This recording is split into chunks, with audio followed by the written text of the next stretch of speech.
This episode is sponsored by Blue Chew. Guys, let's talk. Like, honestly, let's talk about something we could all use more of: sex.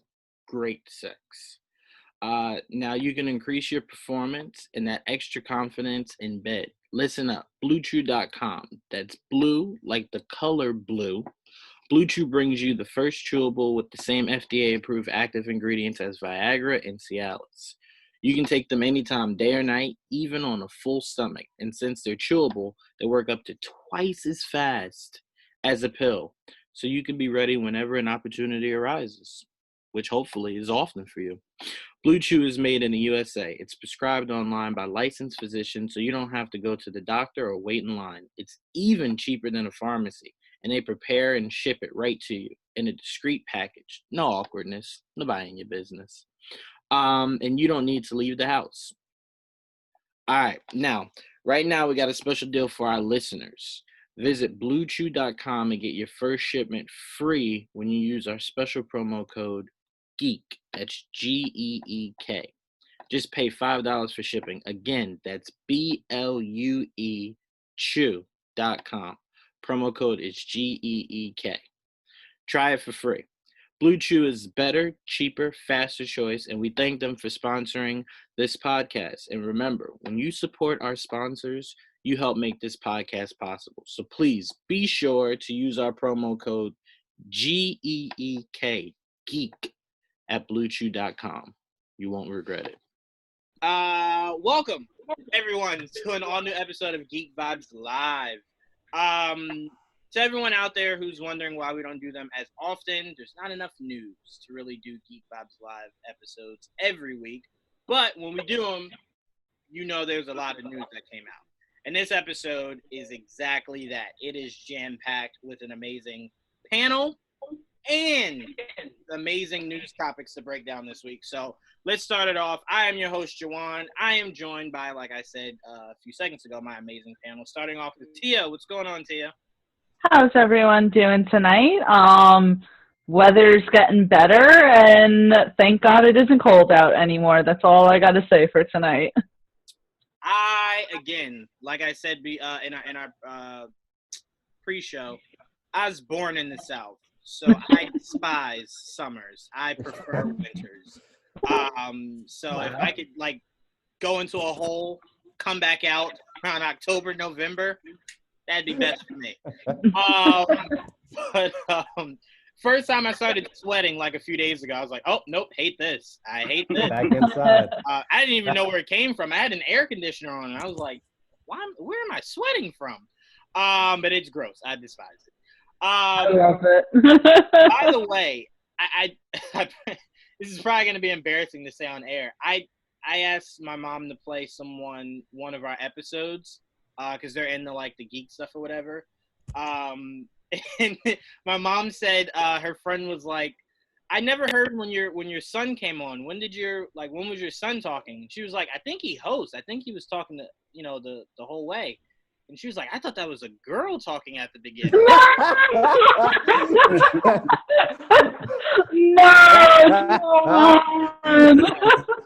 Okay. All right. She wants to play like that. That's some shade. Yeah. Yep. Okay. All right. So apparently I don't have a masculine enough voice. So maybe I got to stop hosting. Maybe that's that. Maybe that's where it's at. But no. I'm gonna fight that lady. But anyway, AJ, what's going on, AJ? How you doing, man? I'm doing good. We just finished our little podcast. I'm excited. Shaman King is coming back. Thank the Lord for you anime fans. Spider-Man, which we're going to talk about later on. I'm excited for all of that. So I'm good right now. I am really good. Yeah, AJ is on cloud 9 right now. This is AJ. AJ's like, this has been a great 24-hour swing for me. And Spike Lee's new movie released, I think yesterday or earlier today. So I'm going to watch that tomorrow, and I'm excited for it. Yeah, I plan on checking that out. I sent it to Tia, but I don't think I sent it to you, Dom. Joseph Gordon-Levitt has this new series or movie coming out. It's a movie. It's a movie. that I think we should all get together and review. It looks super dope. It's like he's like a co-pilot, and like these terrorists are trying to get in. Oh yeah. It's like it's in like another language. I think it's like Russian or something like that. Is it? Yeah. Oh, I was about to say, I heard it in English. It was on my June release list, and I remember I couldn't find a trailer that was in English. It was all in Russian or something. Dom secretly knows Russian, so he was watching in Russian. That would be dope. Dom did just secretly let us know that he's Russian. He's a Russian. But hold on, I want to send it to you now, Dom, before I forget, because I'll definitely forget. But yeah, so AJ, the Five Bloods, I'll definitely be checking out at some point. I have a few things I have to check out, but right now my brain is trying to process. What was that show, Tia? I told you I'm stuck on now. I just forgot the name of it. On Amazon Prime, 000. No, not yet. I'm sorry. I'll get to it, but not yet, Tia. The show on Netflix. Hold on. Oh, House of Cards. I'm stuck on. Oh, you're still watching that? You're still watching that? What? It's 6 seasons. What is? You guys think I get through stuff? You can finish 3 seasons in 4 days tops. Yeah, no, that is way too much to cram in. That's way too much Kevin Spacey. Yeah, it's way too much in one setting. Way too much. And that show gets really weird. And it's like, it explains a lot about Kevin Spacey. So it's just hard to process all of it at once. But, all right. The mayor of Packerland. What's going on, Dom? I'm good. I just want to tell everybody out there, I know we can't go to the theaters right now, but take a risk on some of these movies that are being released on demand, because there's some really good movies. Mm-hmm. I just saw an Instagram trailer for Irresistible, which is the Jon Stewart movie with Steve Carell.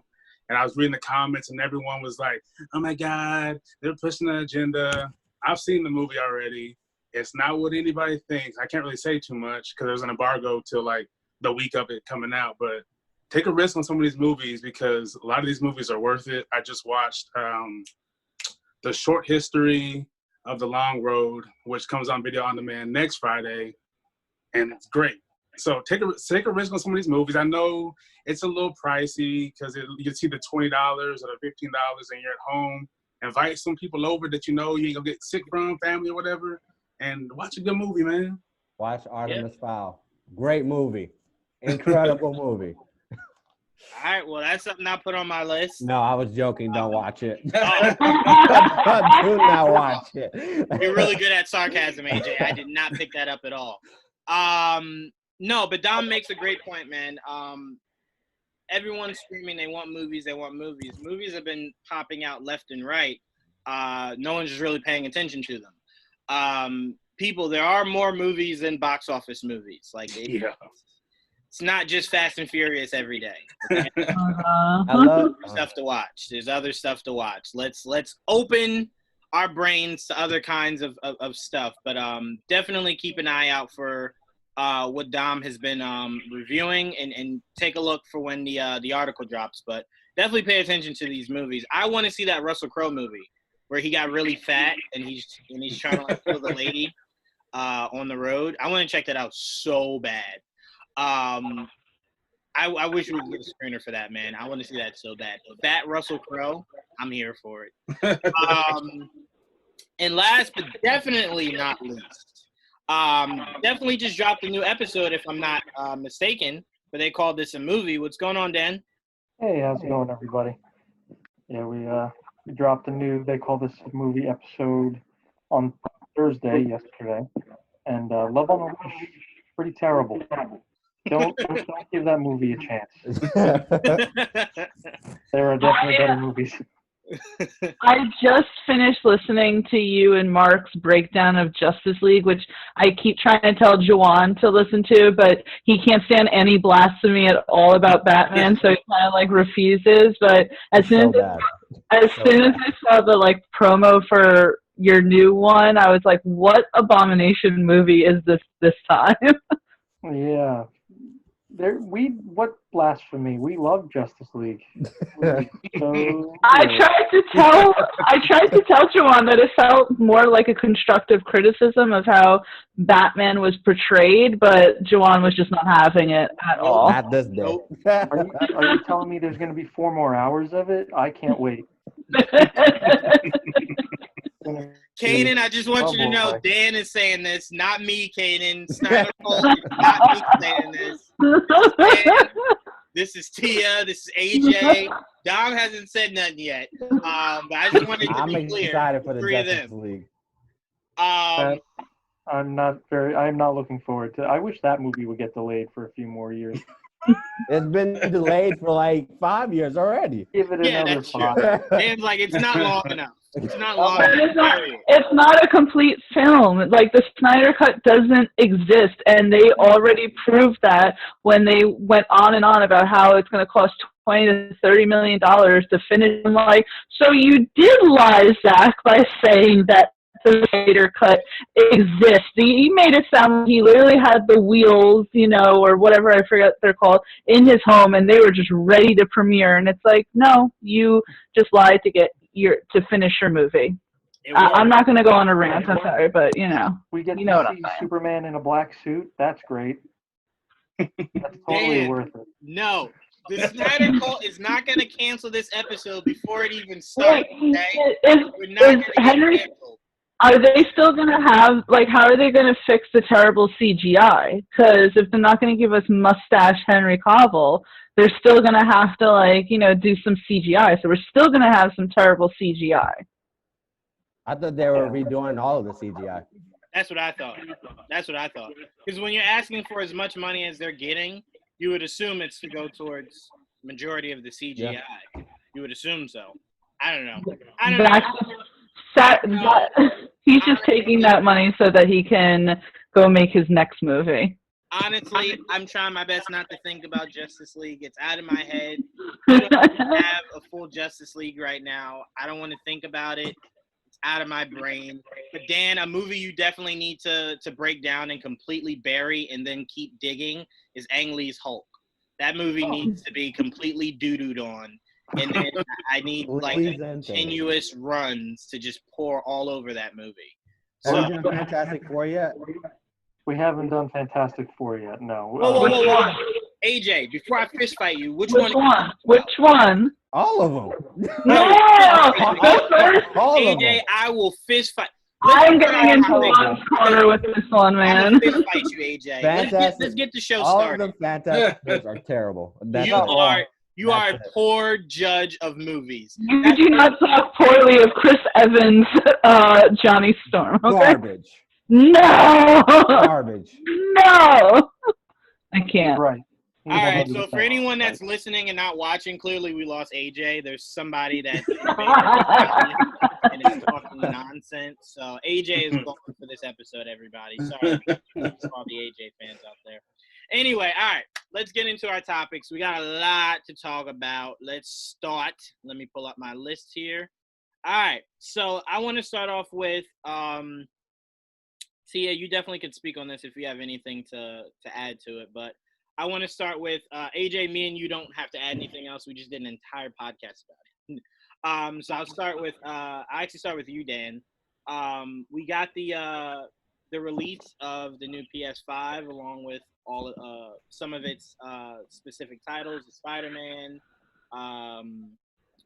whatever. Anyway, your thoughts on the release of the PS5? Anything you want to say to it, and anything about the new Spider-Man Miles Morales game? I'm not looking forward to dropping a stack on a new console. That's going to be tough, but it's inevitable. Yeah, I think the games that they released for it or they previewed are, I mean, those are some heavy hitters, man. You got Spider-Man Miles Morales. That's going to be huge. Resident Evil 8. I'm a big Resident Evil fan, so that looks great. The new Horizon game. I mean, that was one of the best games I've ever seen. What else? what else? Oddworld, a new We got Oddworld Hitman game. 3. Yeah, I mean, these are just Ratchet and Clank was another one. I've never played a Ratchet and Clank game, but these graphics look stellar, and for the money that we're paying, they better be. It's That is true. it was an impressive display. I was not disappointed. I'm excited for the 4K feature on the PlayStation 5. I didn't talk about this earlier, but I can't wait to play 4K movies. I'm excited. I do want to ask you, Dan. I want to get you, Tia, and Dom's opinion on this. How realistic you guys think this is? Me and AJ talked about this. AJ was telling me how the PS5 has two different versions. One that's download only, and then one that's obviously for your disc. The download only one, I was saying how if Sony wants to be way ahead of the game, which some people already think they are. This is not a debate for that. But if they really want to be innovative, what they should implement is you could once you buy your game from the download only system, you buy your game for $65, whatever. Let's say you beat it within 3 weeks, right? And there's no timetable for it, but you beat it within 3 weeks, a month, whatever.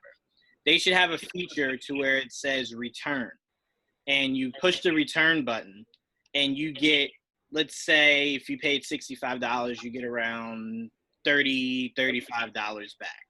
And then it uninstalls your game. And the only way to replay it again is you have to buy it. But if you do it in that way, because think about how much GameStop rips you off. You'll pay like $65, and they're like, "Sir, I can only give you 3/4." What? It just came out yesterday, sir. Sorry, it's the rules. 3/4. That's it.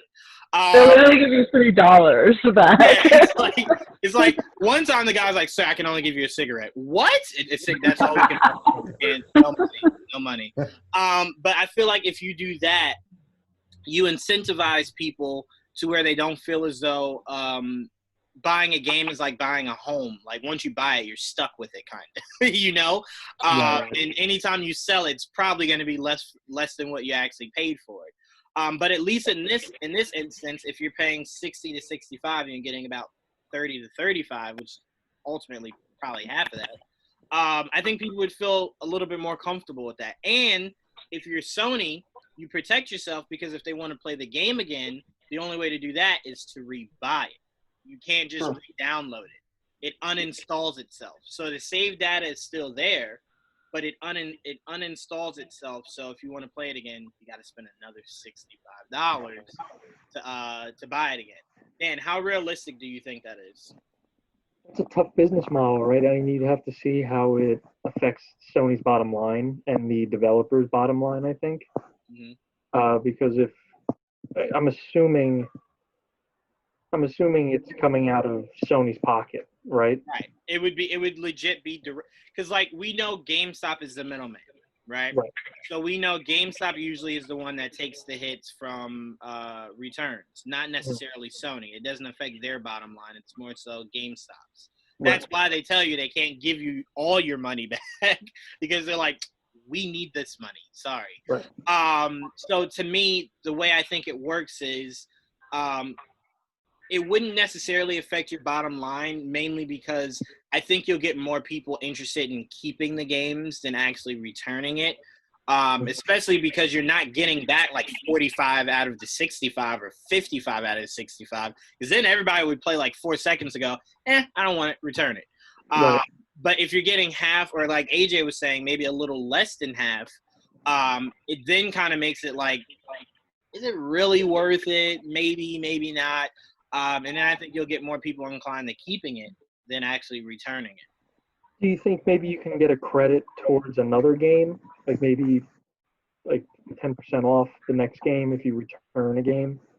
So you're saying still keep the game and maybe get like 10 to 15% off of a new purchase? Right. So like if you go to return, you buy the new Resident Evil and you play it for however long, you're like, you know what, this isn't for me, or I beat it, I don't need it anymore, I'm going to return it, and they kind of give you almost like a store credit where, all right, you can use this towards purchasing another game.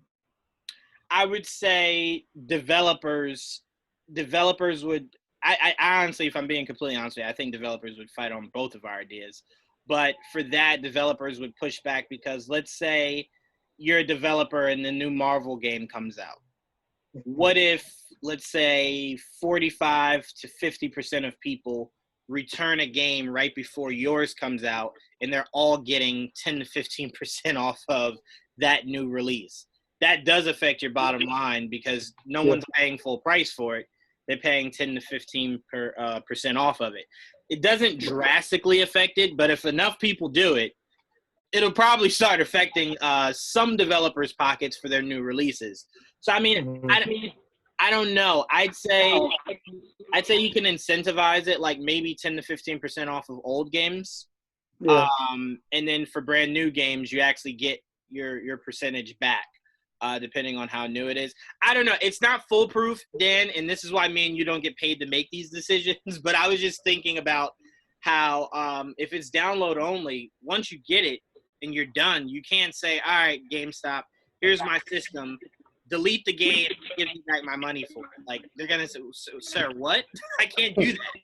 So, to me, that's the way you can incentivize it to where people don't feel locked in. In my opinion, I'd always rather have the hard copy of anything. I guess that's more old school, but whether it be comics or video games, I would much rather have that physical copy with me. So, maybe in 5 years I want to revisit. I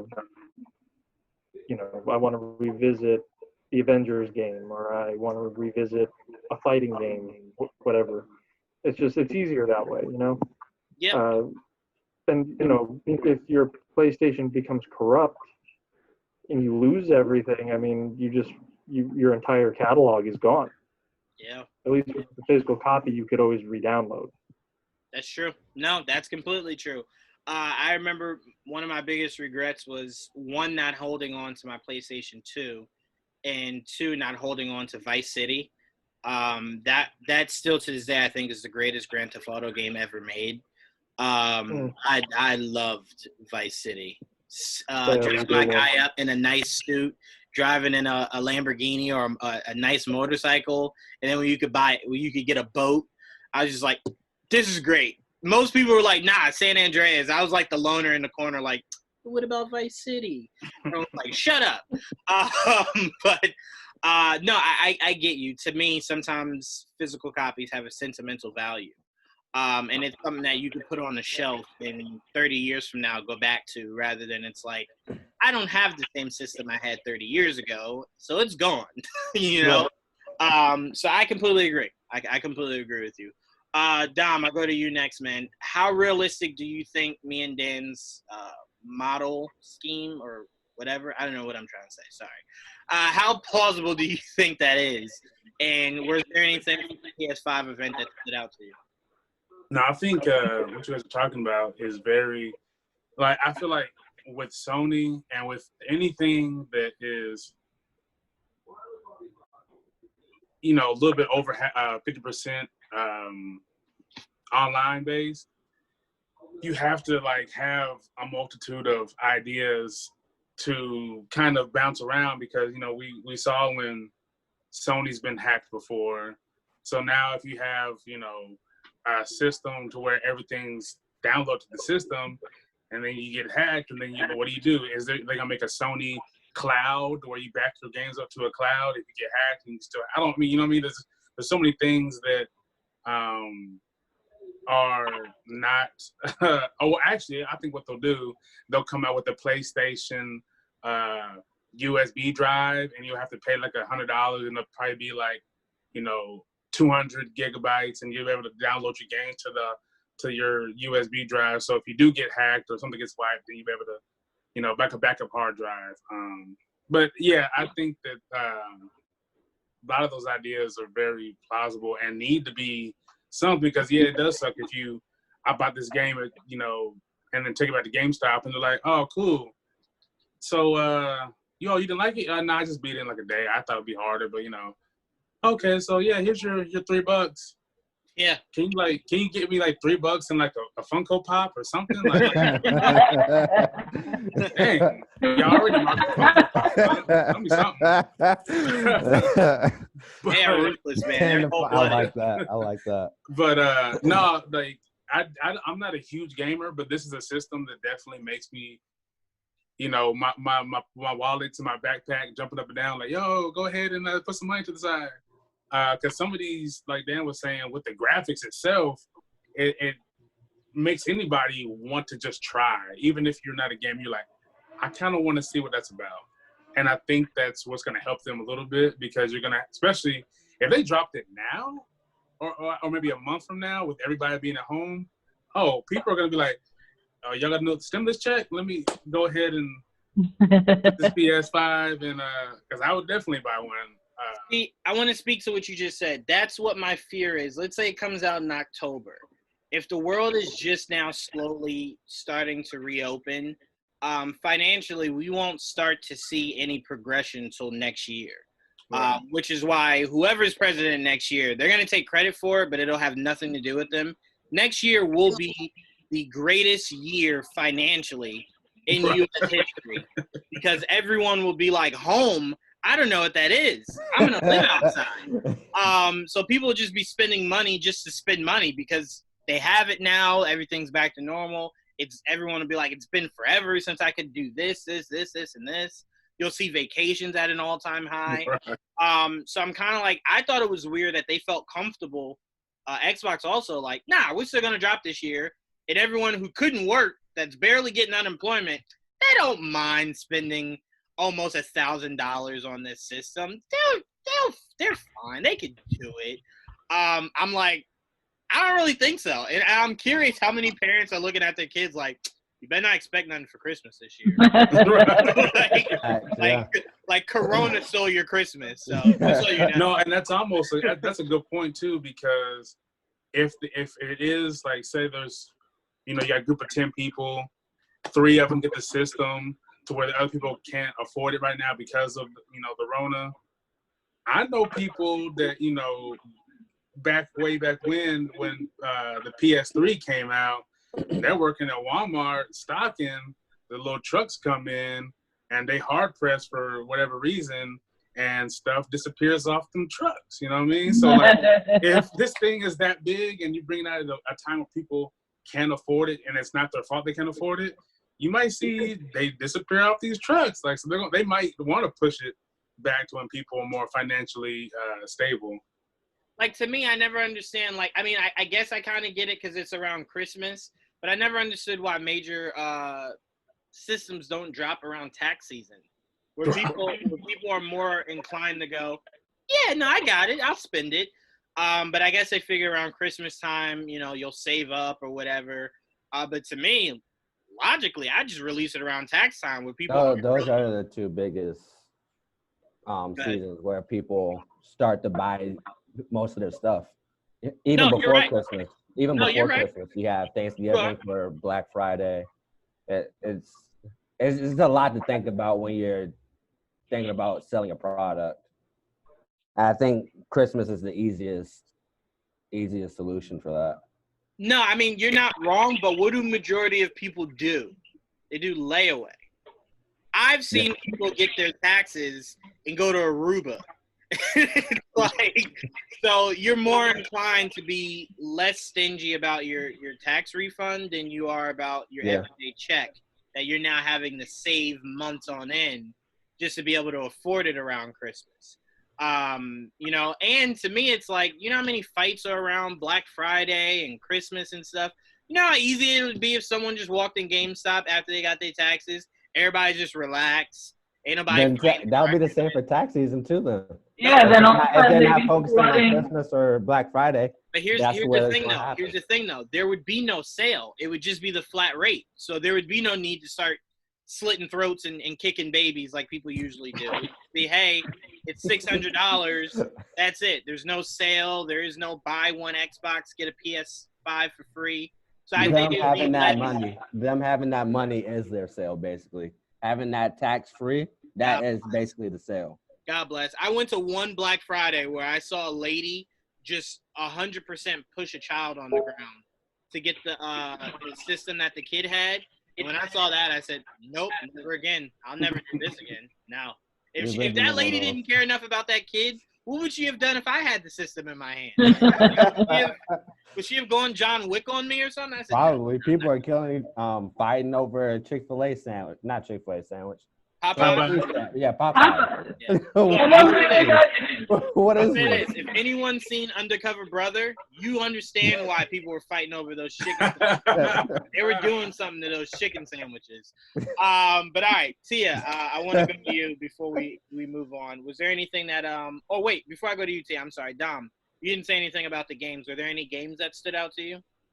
I didn't see a whole lot of the clips. I saw like just stills, and that was kind of enough.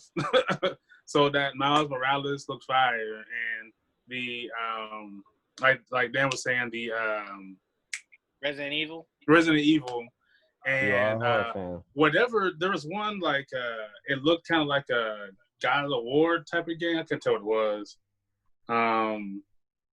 And then like Assassin's Creed. I'm always down to do some covert neck breaking. So yeah, there's a few.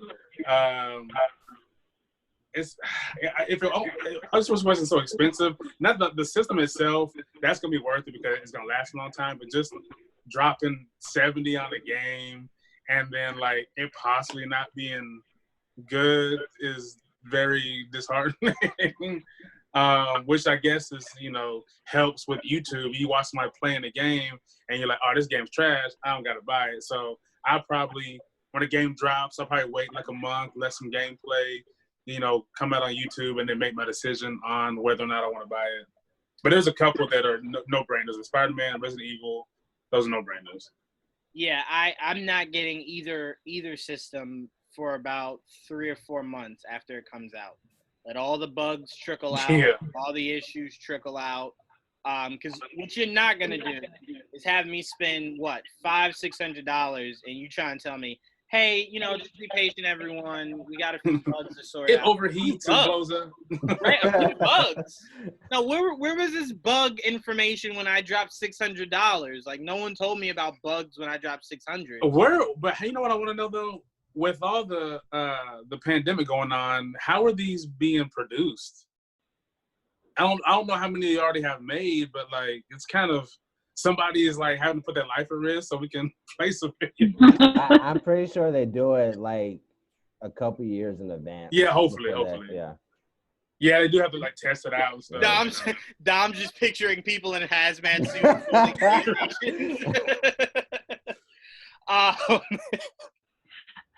I can't get that out of my head now. Now I'm just picturing them walking around in these huge hazmat suits. Tia, was there anything that stood out to you with this PS5 release? Honestly, I don't know anything really about the PS5 release. I saw pictures of what it looked like, and I showed my boyfriend. I was like, look, I always say I'm not a gamer, and I feel like I should put a disclaimer. That's not because I'm a girl, and it's just that because there's plenty of girls out there who are gamers. It's just, to me, like, I love the PS2, right? I grew up on that. I was like a couch potato constantly doing that. But it's like, once the PS3 came out, it was like $300. I was like, that's insane. And so the fact that you're saying that the PS5 is like $600, to me, I can't wrap my head around that. I know that some people can, but I think that's why I stopped getting into gaming was the cost. And also, I was much more of a racing fan as opposed to like this first-person shooter that people have kind of switched over to. And Juwaan also kind of yelled at me because I told him that my Xbox One was primarily being used to watch Netflix on. So I don't say that casually, like I didn't have a reason to be upset. That is like so disrespectful. And it doesn't work anymore because when I bought it refurbished for $150. So, but our PS4, my boyfriend plays a lot for No Man's Sky, so I'm sure at some point the PS5 will make its way into our household.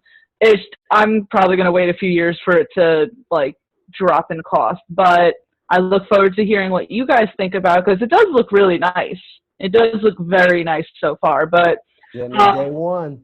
Day one. I have a question for you. Do you think they will change that look? Because if you look at things like, say, the PS2 had the PS2 Slim, and then the regular, and then I think 3 had different versions, and even the Xbox 360 had different versions of what it looked like. So do you guys think that in the long run the PS5 will continue looking like that, or eventually they're going to change the design? No, they'll change it. They'll definitely change it, because what I feel as though they do is systems, like, we have to wait for a new system, like, as long as we've been waiting for a new Grand Theft Auto.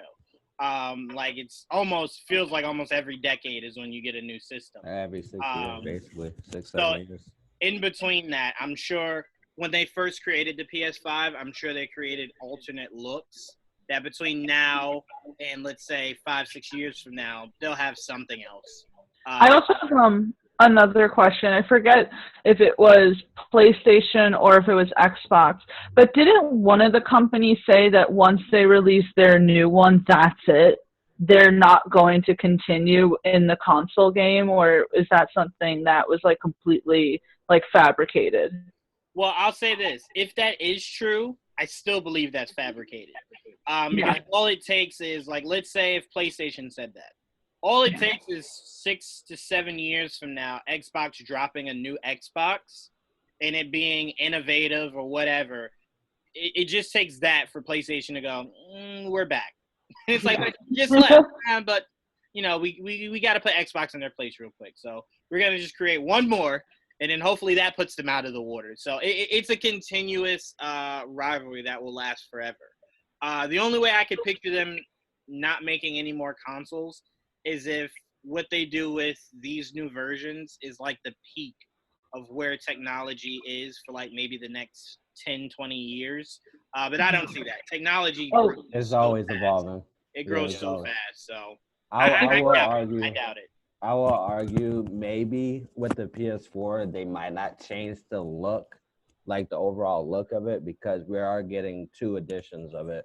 We're getting the digital edition, which you don't have the disc reader, and then you have the one with the disc reader, and you can put on the side or make it horizontal and all of that.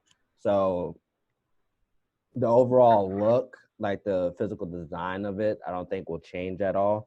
But you can have skins or bundles, like we were talking about. Boss Logic, I think he did one. For Spider-Man.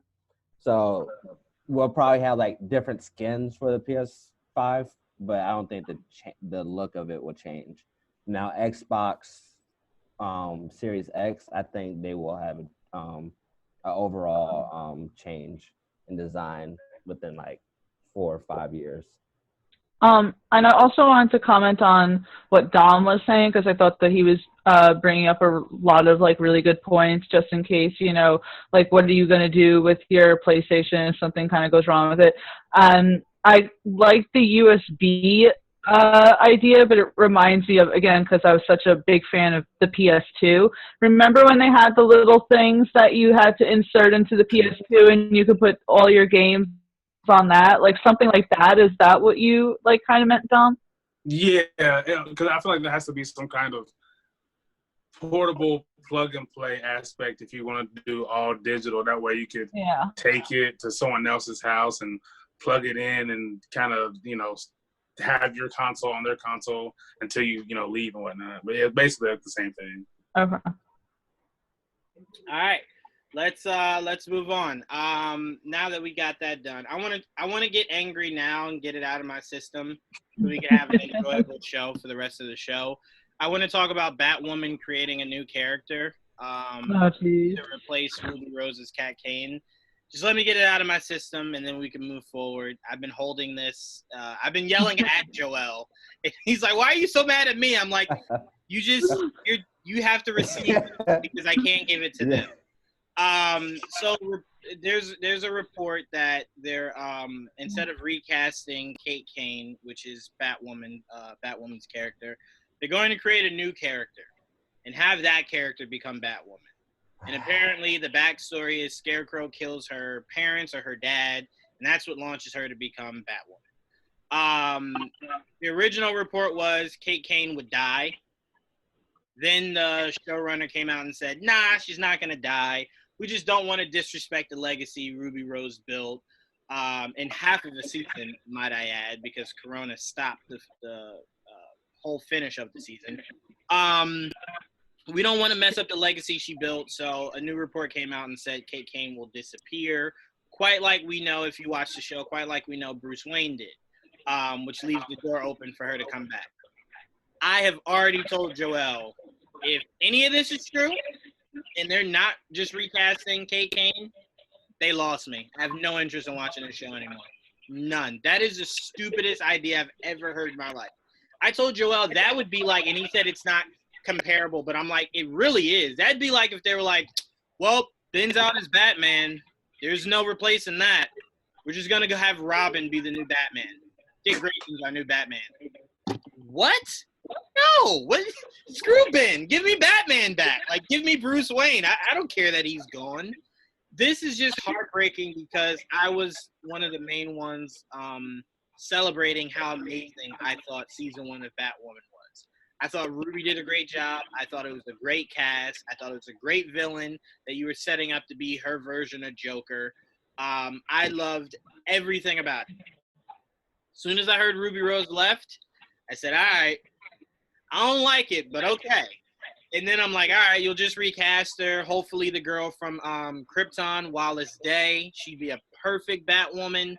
My fingers are crossed for that. And then to hear that they're talking about just creating a whole new character, that is the largest spit in the face that you could offer a fan base that was rallying behind this show.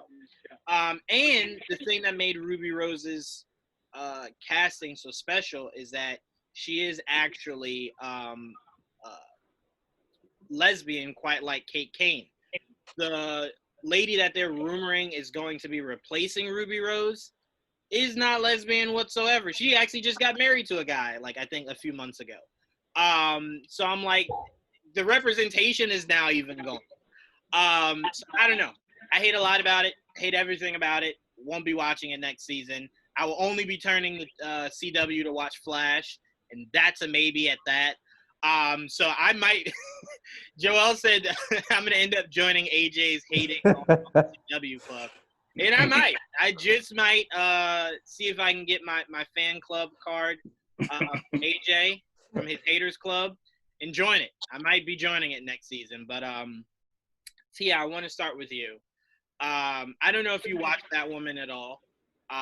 If you did or you didn't, do you feel as though one season as a character could be considered a legacy enough for you to not want to recast it, but to completely recreate a new character? So first of all, it's funny, if I can like also kind of join the CW like hate on the club, because they have burned me with, I was a big fan of iZombie, and then they like ended it shortly, but they kept on with all these other stupid shows forever. I used to like The Flash.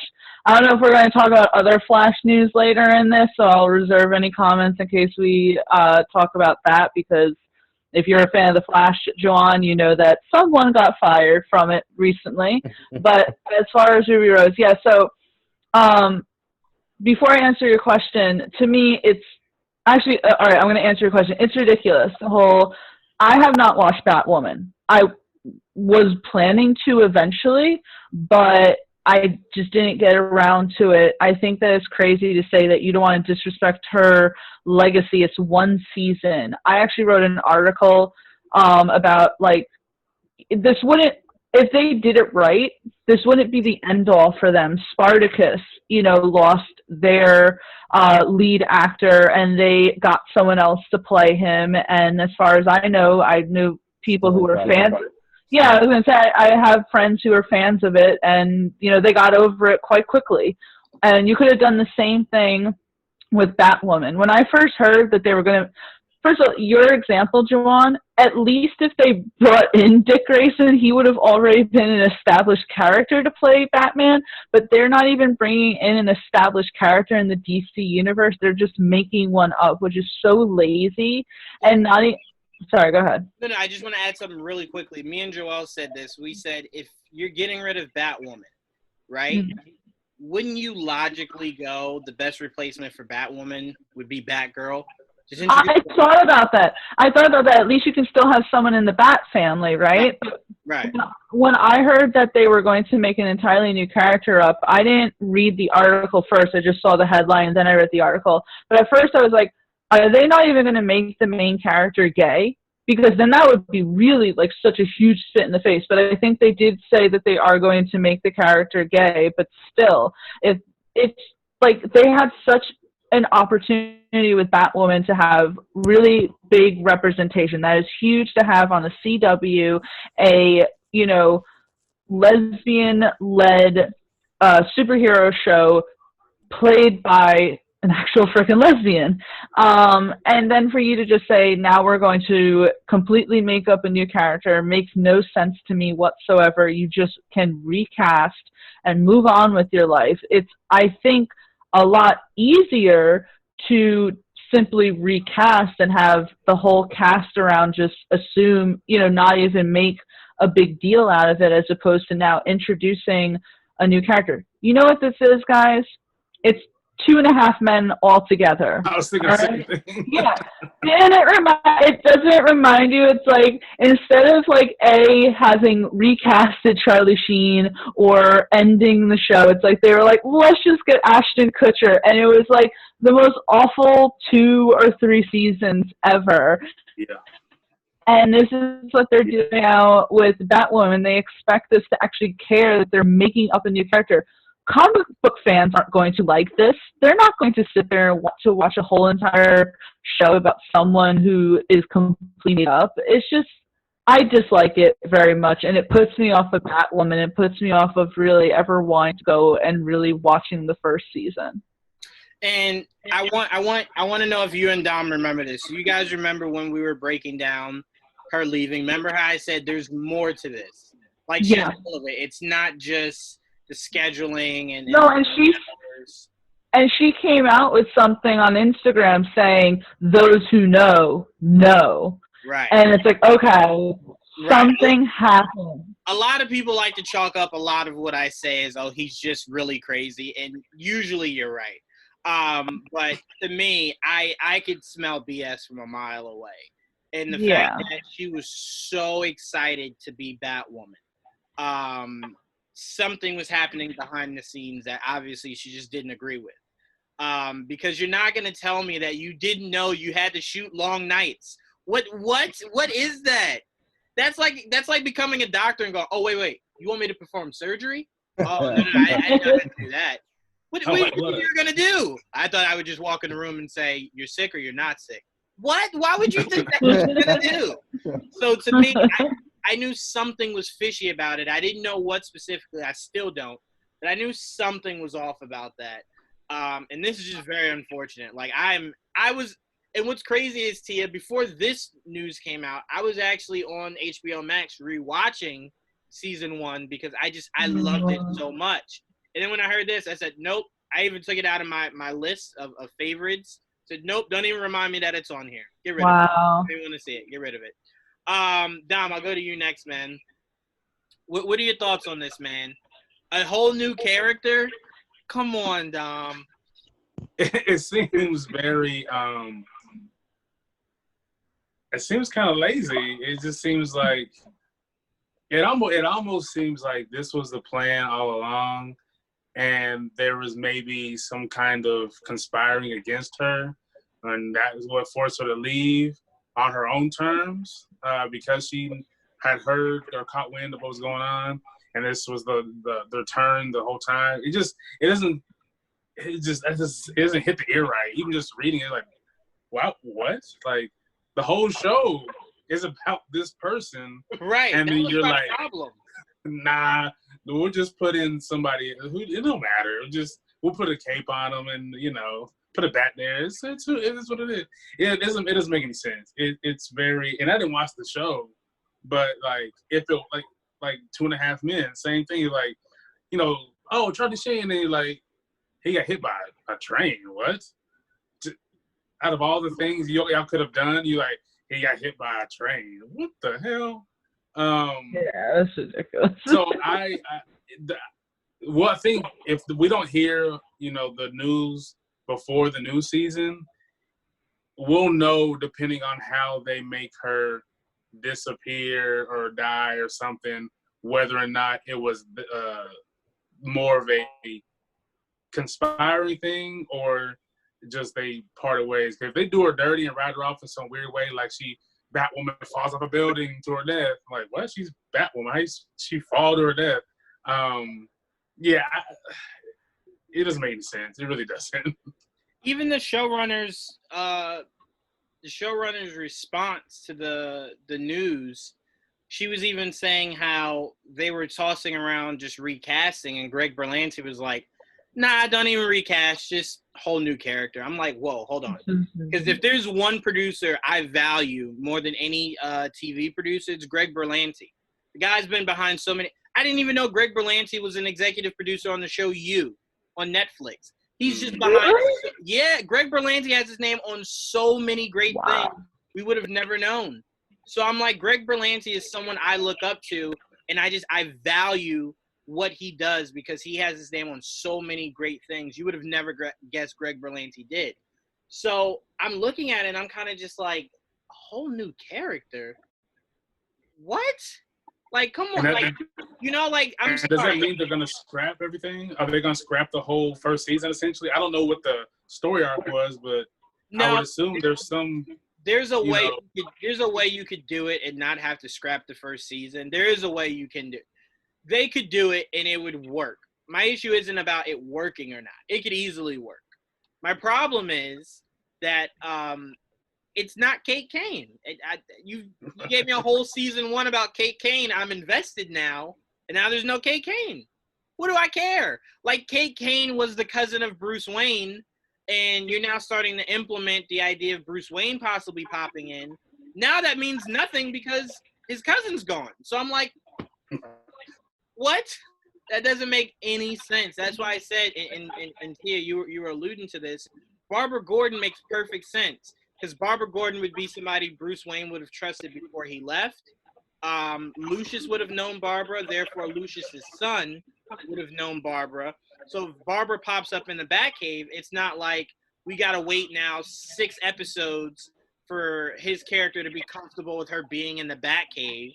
It's more so just like, oh, I know you. This is more so of like Bruce would have trusted you to take over for Kate. And it's not even somebody like, I guess it would have been fine if you were building a character throughout season 1 that Kate Kane really trusted that was maybe a little younger than her, that you made like a Robin version of Batwoman. So it's kind of like, while I'm gone, you'll be protecting this. It's not even like that. It's more so just like, we didn't know she was leaving, so we're just going to make something up. And the flow is going to be completely different because according to the reports, the character is going to be the complete opposite of Kate, which also to me sounds like they just needed to have something so different than what they got because there's such bad blood between everyone that they have to have someone that's completely different than Ruby Rose's Kate. Correct me if I'm wrong, Kate, because you have like, in comic books you have so many certain characters that are played by a group of people, like there's a few Captain Americas, there's a few blah blah blah, there's been a few Robins, but Kate Kane is the only Batwoman, so they can't, so it's just stupid. Is she gonna like don the red wig again? Like, what is going on? Yeah, I don't like it. I didn't like when the CW forced down my throat 3 to 4 different versions of Black Canary and didn't get any of them correct. It's just like, at some point you got to either shit or get off the pot. And to me, if Ruby Rose wasn't coming back and you won't recast her, just cancel the show. I have no more interest in it. But Dan, what are your thoughts, man? Did you give Batwoman's season 1 a shot? I haven't watched it. No, I haven't watched the Batwoman series, but I agree with Dom where it just seems lazy. You have a lot of people who are comic fans who are invested in her story from the comics. Now you have other people who are invested just from watching the show, and you're just wiping that away. It seems like that's not that's not fair to the audience. You can't bring people in and have an interesting character just wiped away because you're getting rid of that story essentially. It's gone. I was thinking, I've been watching Community on Netflix, just kind of like binging it in the background. Me too. And I mean, I haven't seen it in forever, so I've been watching it, and there's so many good characters in that show. When Donald Glover decides to leave, that would be like, oh, we're just gonna create a whole new character to take Donald Glover's place. Like, well, you can't do that because he was meshed into the fabric of that show, Right. and that's what this character is to Batwoman. She is the show. You can't have a Batwoman show without Kane. So it's again, I'm not that interested in the show to be fair, but I don't making a new character is so hit or miss. Like you're really playing with fire right there, because you can make a character that absolutely nobody agrees with, and you're just gonna tank. Or maybe people will love the character. Who knows? But I'm willing to bet more people are not going to enjoy this brand new character than they will like it. Yeah, and I'm glad you brought up the Community point. I never watched it. I've never seen Community.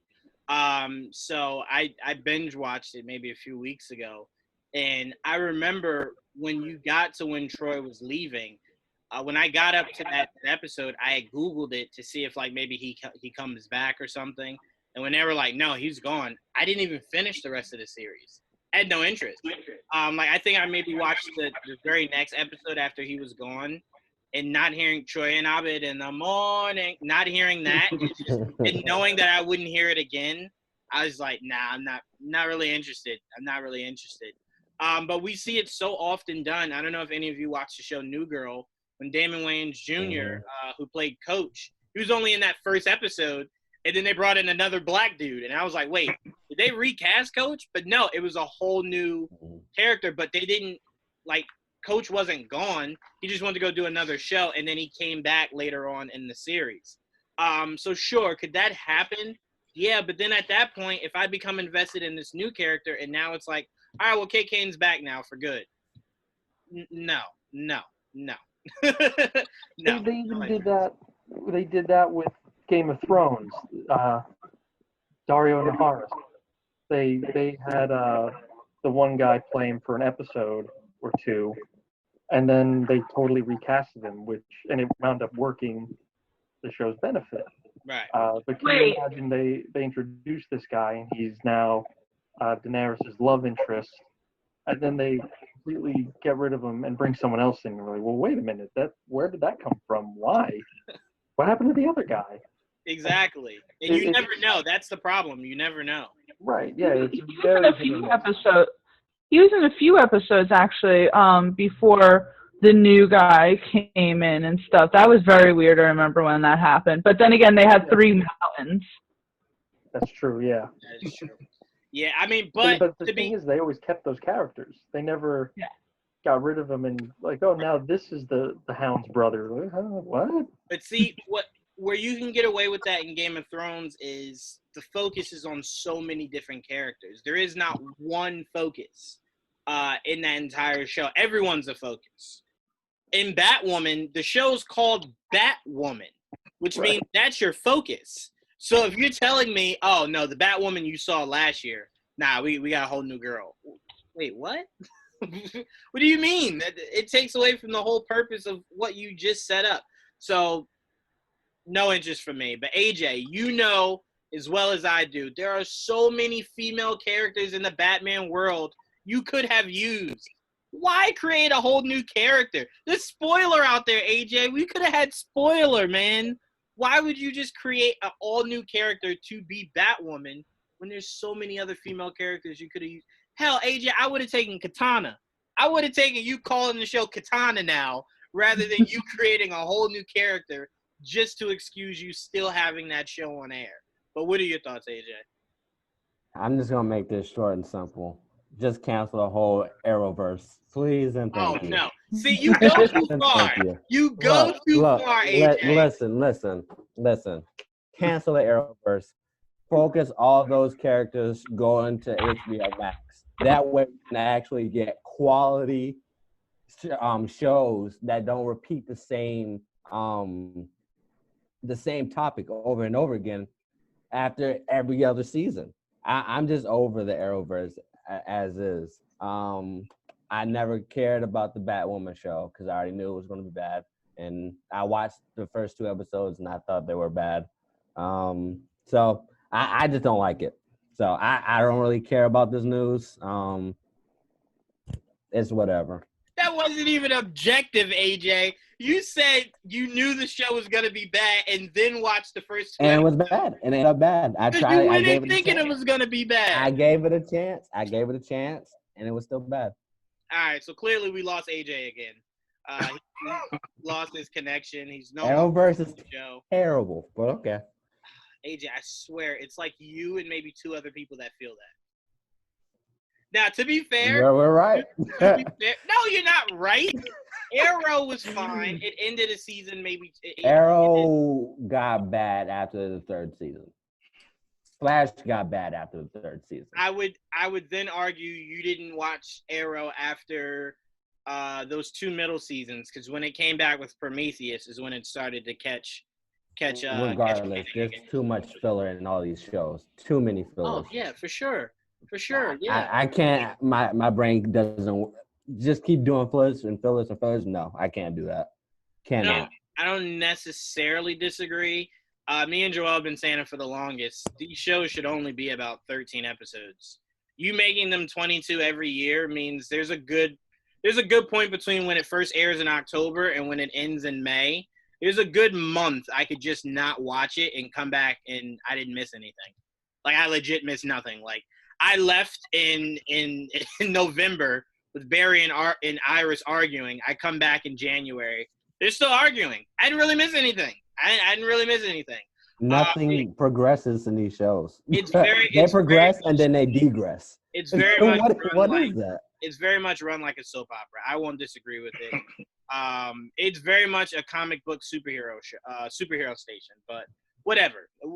My point being, stupid. It's stupid. All right, let's move on. I got myself angry. I thought that would help. EJ just made me angry. All right, let's move on. All right, so we got a report. This is rumor. This is not a legit report that is factually based. It's a rumor that Matt Reeves' Batman will be his own version of Joker for Batman, the Batman sequel, and possible 3rd and final movie of its trilogy. This news is pretty cool. I know a lot of people, for some strange reason, very weird reason, wanted, this Batman to connect to the Joker solo. I don't really get why. He was 10 there, maybe not even, maybe 8. So I'm like, you want your Joker to be like 80 and your Batman to be what? Just turned 30? That's what that's a dynamic you think would be cool to look at? All right. Honestly, I would love Rami Malek to be Robert Pattinson's Joker. If you guys ever seen an interview with him, he's just naturally weird and creepy.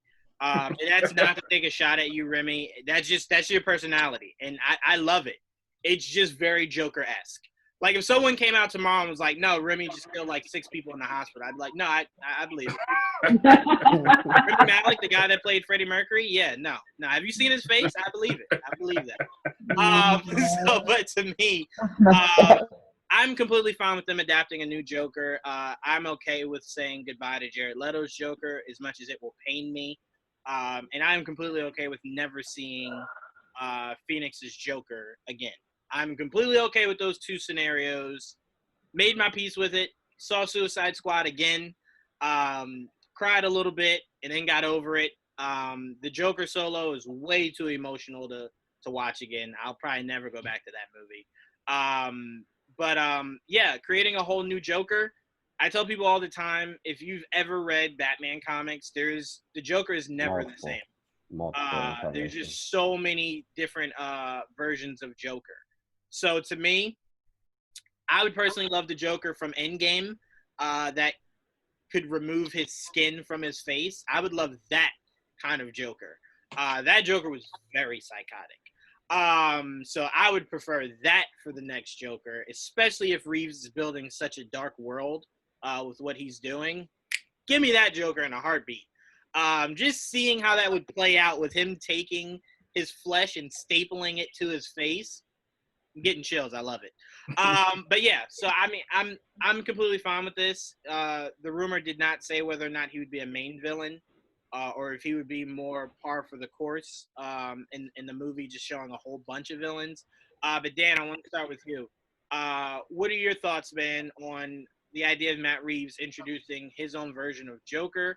Is there a Joker you would like to see him use, or is it more so just like, I trust Reeves, whatever he does, he does? I'm all jokered out right now. I'm not in any rush to get a new Joker, but if it's going to be in the third movie, and that's going to be quite a while from here, that's fine, I guess. I don't know. I agree with Tia. We were talking about it before the recording. Just give me someone else. He's got such a in-depth rogue gallery, and we've only really scratched the surface on it. Give me a good Scarecrow. Give me Scarecrow. I think if you're trying to be gritty, go psychological. I think we didn't really do the Scarecrow justice with Nolan. I'm trying to think who else. I mean, you can't go Clayface. I don't think he's not grounded enough. You can do Two-Face. Two-Face, yeah, give me a good Two-Face, and we haven't had a good Two-Face yet. It's obviously the Joker's so iconic, but how many times can you play? Like, I think the bar keeps getting set higher and higher for the Joker. Not looking at you, Jared Leto. Not you. Yeah, I mean, you have 3 outstanding performances of this character. Did he leave? Oh no, there he is. Okay. I thought Juwaan left. I was like, God, I didn't think it. He offended him that much. No, you have 3 iconic performances. You have Nicholson, Ledger, and Phoenix. You keep pushing the envelope, I think, and we see what happens when someone turns in a less than stellar performance. You get crucified for it. But just give me someone better. I mean, why can't he fight Deathstroke? Right? I mean, wouldn't that be more appealing than the Joker? He's not a Batman villain, but Juwaan, the look on your face is so pissed off right now. I feel like you could literally jump across the screen and hurt Dan. I'm actually worried for him. I'm sorry, I can't. No, I mean, let me be clear on this. You're not wrong. You're not wrong. Tia's not wrong. My dad was very wrong, but Tia's not wrong. You're not wrong. He has an amazing rogue gallery, but to me, there is never everyone has this mindset that we have to get out of multiple villains at once doesn't work. It does work. Problem is the 2 times it was glorified, or amplified rather, were by 2 horribly done movies, Spider-Man 3 and The Amazing Spider-Man 2. They were just they were bad movies. It could have had 1 villain and that still would have been a bad movie. Mm-hmm. So that the villains didn't really change anything. And what I think people keep forgetting is this current Batman movie that's being filmed now has more than 1 villain. So you could do that. You could have Joker in the background, but still a villain, just not the main villain. I'll never say I don't want Batman versus Deathstroke. That's the main reason why, in the back of my heart, not my head is completely clear.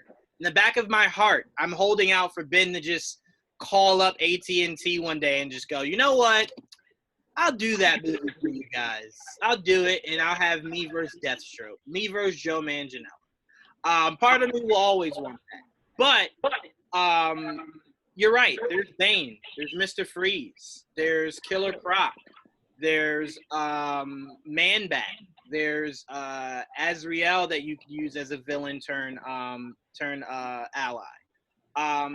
There's so many. I mean, you could even go comical. You can go Condiment King. You can go Kite Man. There's just so.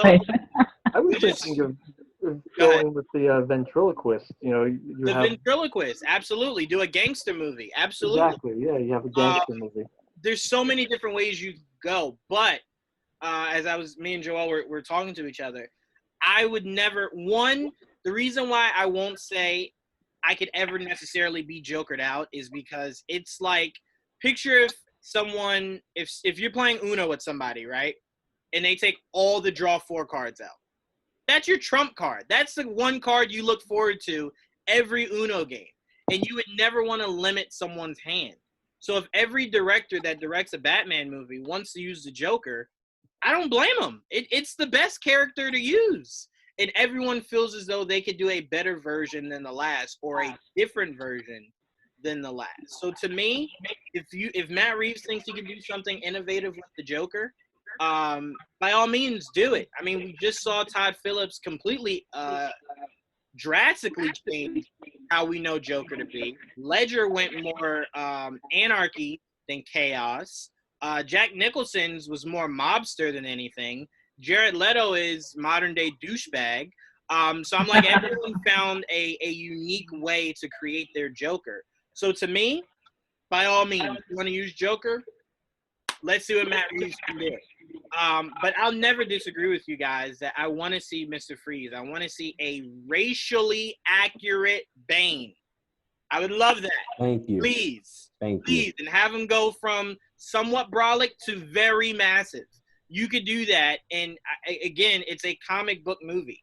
I don't need you to find a more realistic way to do Bane. Do Bane the way the comics do Bane. That's all we want. That's all we ask for. That's all we ask for. But no, I want to make sure I'm very clear on that, Dan and Tia.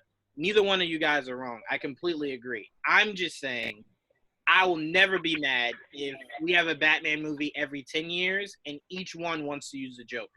I will gladly, with open arms, welcome it. But if they tell me there will be no Joker, I think it's a mistake, but I'm open to seeing who they use. Completely. I mean, I personally want Court of the Owls. I will die if Matt Reeves does not give me Court of the Owls. We just saw it in Batwoman. You could also do Hush. I would love Hush. I would love Court of the Owls. Like, there's just so many different storylines you can use. But to me, I would never take the Joker out of someone's ability to be creative, because that is the biggest character to Batman. So you would always want to use it. So that's how I view it. But Tia, I'll go to you next. Your thoughts on the report of us possibly getting Joker, and then your thoughts, if you wanted to elaborate on how you feel about Joker being overused. First of all, I want to thank Dan for agreeing with me, although as a Cillian Murphy fan and someone who actually enjoyed Aaron Eckhart's portrayal of Two-Face, it hurt me a little that you said we haven't had a good Scarecrow or Two-Face, but that's okay. You know, we talked about this a little. We've had a lot of Jokers. Juwaan named most of them, but we had Cesar Romero, Jack Nicholson, Heath Ledger, Jared Leto, Joaquin Phoenix, Cameron Montague.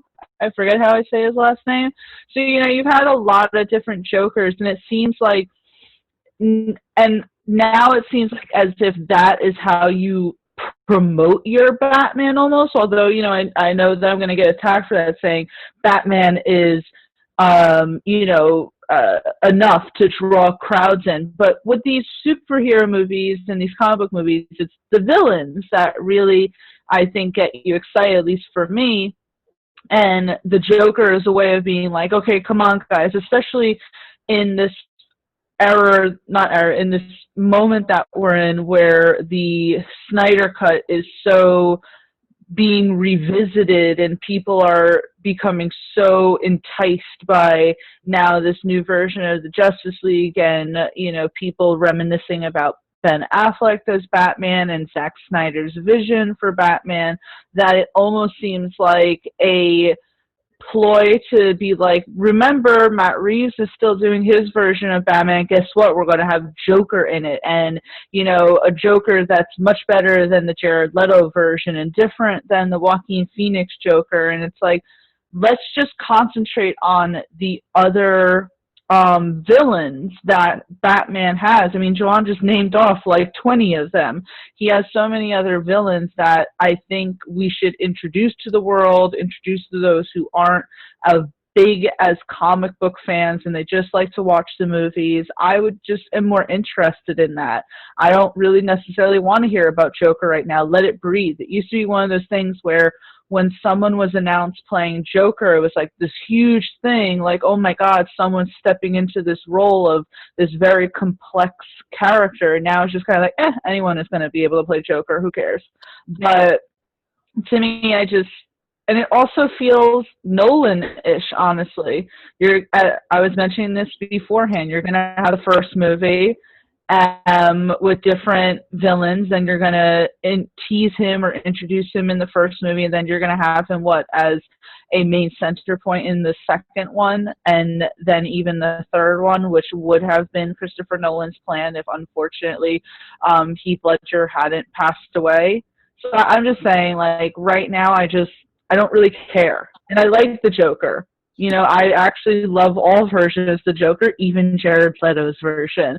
But as someone who does enjoy the Joker, I just don't really want to hear about him right now in a live action capacity. I want shit to breathe, pretty much. AJ, your thoughts? Okay, so I understand those points, but when you're tired of the Joker, are you tired of the character, or are you tired of each portrayal? Like each Joker is different. What I'm confused on is, how are you guys tired of it if each Joker is basically a different character at that point? You just have different styles of the Joker. Like, sometimes I don't understand. Personally, I don't understand why people get tired of the origin stories, even though we get different takes of the origin stories. It's not like we're getting the same origin story. It's just like a different style. So that's why I don't understand. Well, I was the point I was making to my dad, who voiced almost exactly what Tia was saying, was people only complain about that when it comes to Batman. Because I can tell you right now, there's not been one X-Men movie where Magneto wasn't your villain. Not one. Not a near one. Not a near X-Men movie. He didn't turn out to be your villain in some capacity, and no one's complained about it. And here's the kicker. You're about to get it again, and no one's complaining about it. It seems to only be Batman that we're tired of Joker, but we'll watch Magneto since 2001. And we're in 2020. In about a year or two, we'll be getting Magneto again. And it just doesn't seem to really bother people. So that's what I told him. When I said that to him, he was like, oh, I never thought about that. I said, yeah, only because in the capacity that we've gotten the Joker in, it's been so hit or miss to where people either loved it or they hated it. So it's kind of just like, it's not been a steady ride of, I just love every Joker. Everyone finds something about a Joker they didn't like. But no one's really complained about Magneto being a villain. And if you guys don't believe me, X-Men 1, villain. X-Men 2, villain. X-Men 3, villain. First Class, villain. Days of Future Past, villain. Apocalypse, to a degree, not the full movie, to a degree, villain. Then the last one that just came out, to a degree, a villain. So, like, that's 7. We're only talking about 4 Jokers, and Magneto's done it 7. 7 movies. He's been your big bad. So to me, I just look at it and I'm like, and the crazier thing is, there's only one Magneto. There's no different versions of Magneto. there's two different actors, but it's always been the same Magneto. Each Joker is different. You don't watch 89 and The Dark Knight and go, it's like the same thing all over again. It's completely two different Jokers. Like I said before, one was about chaos, one was about anarchy. As much as those two things sound the same, they're different. Their motivations are different. But I'm sorry, AJ, before you have to go, if you wanted to finish, I'm sorry. Yeah, that I agree with you completely. I also want to point out that we are getting most of his rogues gallery in this first one. I shouldn't say most of them because he has a lot, but we are getting the majority of his rogues gallery. In the first one, we're getting Riddler, we're getting Penguin, Catwoman. Yeah, I don't count Catwoman as the villain very much, though. Well, it depends on how they use her. If they use her like an ally, then no. But she has been a villain for Batman before, so who knows how they use her. I just think that Matt Reeves has a plan, especially since Warner Brothers gave him the time to take for his scripts.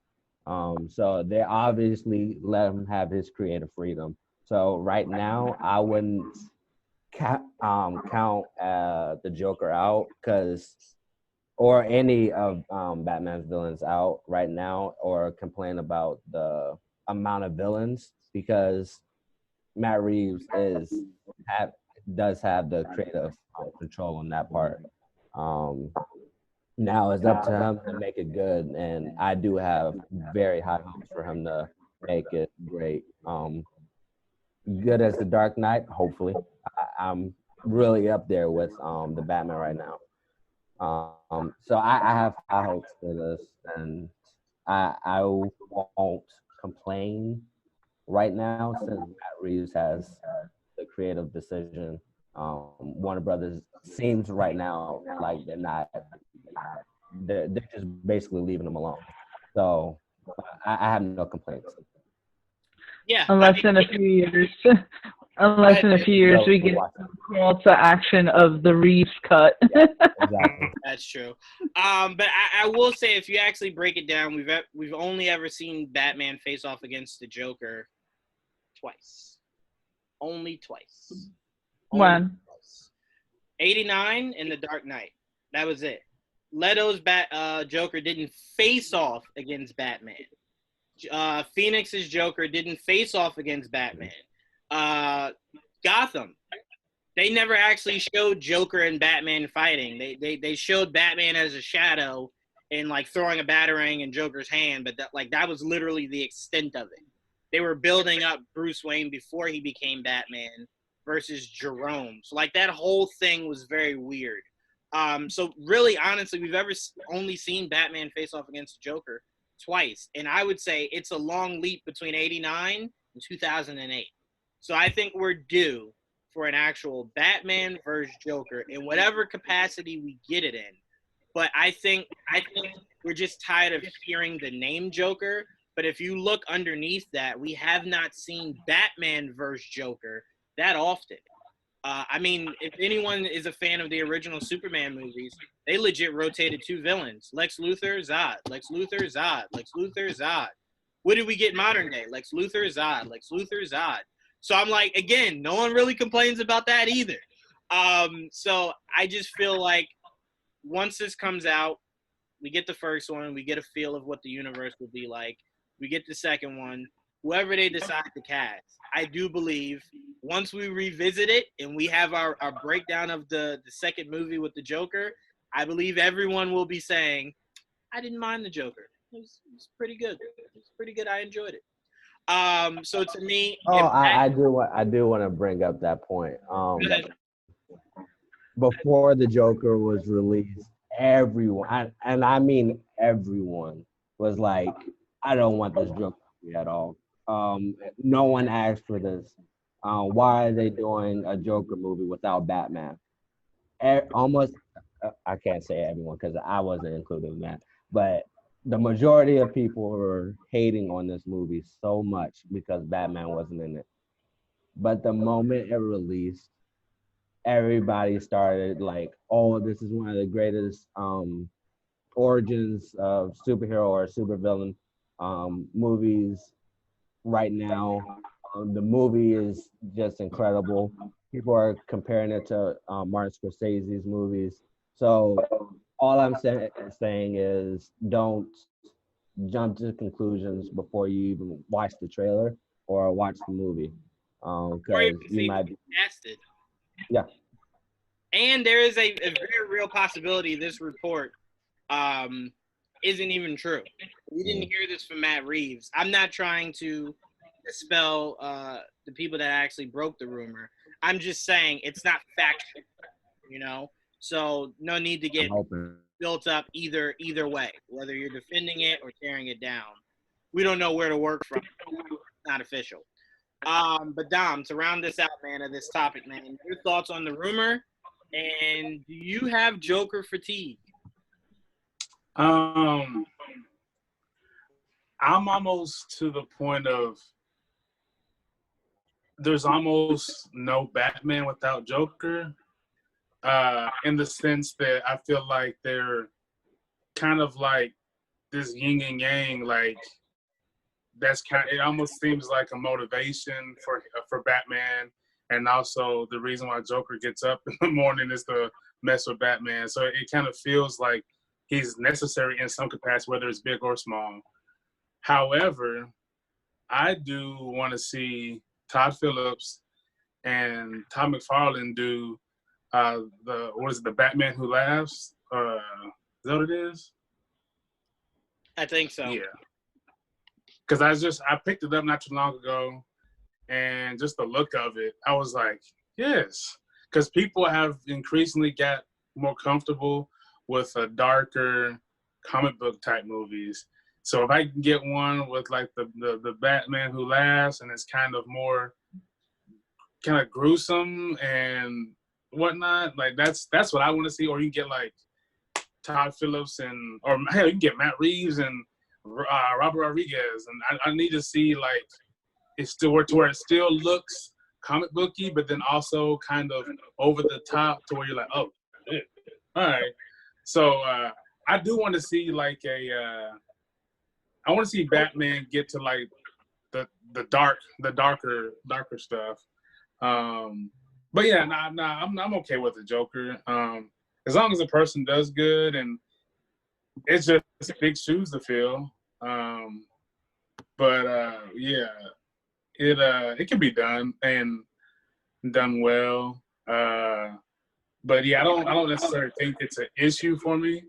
I would like to see other characters. I really want to see Man-Bat. I just want to see what he would look like in the flesh.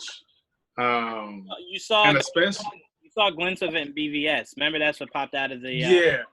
Mm-hmm. And so I think it'd be perfect for them to do that, especially with Marvel having Morbius. You know what I mean? Like I feel like I know it's not a competition, but it is a competition. Because as soon as the Avengers were taken out, then you had Justice League started like, oh, we gotta catch up. So like, yeah, they got Morbius, do some Man-Bat and throw him in there and kind of make him like a bigger character than he is. Yeah, I mean, I don't disagree with you at all, but that's why I said Tia was absolutely correct. And there's a way you could do. There's a middle ground. Yeah. And I do believe Matt Reeves will find it. He will find his middle ground. Because I would be nervous, Tia, if this first movie only had one main villain. Because then that lets his mindset is second movie is probably only Joker, and then third movie is probably only someone else. But the fact that he's willing to bring in so many different villains in just this one movie lets you know he doesn't mind opening up a little bit to where maybe Joker's not even a focus. Maybe Joker sneaks up on us in the second movie. So. And my thing is like, I don't really have a problem with the Joker coming in because it's the Joker. I'd end up liking it. It's just that as someone who, I've told you all the time, I love Batman the animated series. I grew up on it. That's what helped introduce me to all of this, And there's so many characters in that show that all I've wanted to see throughout the years is those characters introduced in a live action capacity, you know, and we haven't seen the Riddler. I know we had a Riddler on Gotham. I'm not counting that right now. You know, we've only seen a Riddler in a live action movie since Jim Carrey. You know, and Dan did point out, while I was a fan of Aaron Eckhart's Two-Face, not everyone was, but before that, all we had was Tommy Lee Jones's Two-Face, which I think was absolutely cartoonish and ridiculous. You know, I'd love to see that. So I'm happy that we're getting, you know, the Riddler coming back, especially with someone as talented as Paul Dano. I'm happy that we're getting the Penguin and it be a different version. So to me, it's just like, okay, cool, the Joker. I just want to hear more about other different villains. That's pretty much what it is, because to me, my fear is that people are going to concentrate too much on the Joker and not really care that there are other villains that should be introduced in Matt Reeves' trilogy. Well, to me, that's my biggest thing. If you're worried about non-comic book fans not having enough knowledge about, you know, his rogue gallery, I would challenge them to do what Joel challenges me to do every day, and that's read up on it. Read up on it, because 9 times out of 10, these movies only want to make money. They're not here to cater to you. And Joker is a big enough name. He now has 2 Oscars. So the studio will always try to get a director to do the Joker. It's just, unfortunately, it's just always probably going to map itself out like that, to where they find a way to always squeeze in the Joker somewhere. But all right, let's move on. I want to talk about Tia opened the door on this. I want to talk a little bit more about this. Hartley something, who plays elongated man from The Flash. Thank you, T. I see you looking up the name for me. Thank you. Well, I mean, if we're going to talk about it, we might as well get it right. Hartley Sawyer. Hartley Sawyer. I knew it was Hartley something. Hartley Sawyer has been fired from The Flash. He played elongated man. He was let go a few days ago because of old problematic tweets, whether they were, I don't know why I was going to say pornographic. Not pornographic. Homophobic. Racist, very insensitive tweets. Now, I'll start it off before I pass it to you, Tia. I'm not a fan of it. It's counterproductive. And what I mean by that is the idea of shedding light on someone's mistakes excuse me, is to be able to get them to understand the problem, the error of their way. Now, for someone that sent a tweet out 3 years, 5 years, 10 years, 20 years, however many years ago they sent out these tweets, to me, unless it was something as soon as, like, as early as last year or this year, if it was 2, 3, 4 years ago, we have no idea how different people's mindsets are now, or maybe they came across something that they learned their lesson from. The Kevin Hart situation, he said from when he first said it to now, or to where people dug it up, he's met numerous gay people that he's befriended, and he understands the error of his ways. But he then lost out on something that isn't something that comes around for people of color that often. And to me, cancel culture, like, it doesn't, when I say it's counterproductive, I mean, its purpose is to shed light. Yes, we know that. But where it becomes problematic is it doesn't seek out true justice, which is making sure you're informing and educating the people who said it about what was truly wrong about it and how they can go about improving their mindsets. Because you got him fired from The Flash. Now, if this guy is homophobic and racist, that's not going to change because he got fired. You know, and it's not like he was on the Flash. Like, it's not like he was doing press runs of The Flash homophobic or racist or anything like that. So to me, I kind of believe everyone makes mistakes. And yes, saying ignorant things could be chalked up as a mistake, or it could just be who you are. Regardless, everyone should be owed a second chance. Now, I'm talking about saying things. Actual actions is where some people draw the line. I'd agree on that. Abuse, stuff like that, I get. But to me, I view it to where the true justice comes in you being able to reform someone's mindset. And you firing him does nothing. Because all that means is there's so many people out there in the world that are in positions of power or TV shows or music that might feel the same way. They just don't say it. And that's why it's like, it's weird because you never know. You never know. Dom could be like, I hate anyone that's shorter than 5'6", and then he looks at me with disgust every time he looks at me. I would know it because he doesn't say it. But to me, I kind of just feel like firing or canceling, as they say, isn't necessarily the right way to go. I would rather us try to find a common ground as to educate people, rather than just reading everything. Because there's a good chance you won't get another job anytime soon. And to me, that to me isn't necessarily justice. You know, just like if you go to a restaurant and your waitress is really rude, she could have had a really bad day that we know nothing about. But if we complain, that could be the difference in between whether she's fired or not. And she's not necessarily a bad person because of some of her actions throughout that day. But now she lost her job. What is she doing now? We don't care. Why? Because we think our mission was accomplished by getting her canceled. So to me, I just view it as in reform is important. I believe it in our prison systems where we don't get it, where we treat them like animals instead of what prison was actually supposed to be created for, which is to reform. Like if you go to like a rehab for alcoholics or sex addicts or drug addicts, and then you go to prison, they're definitely nowhere near the same thing.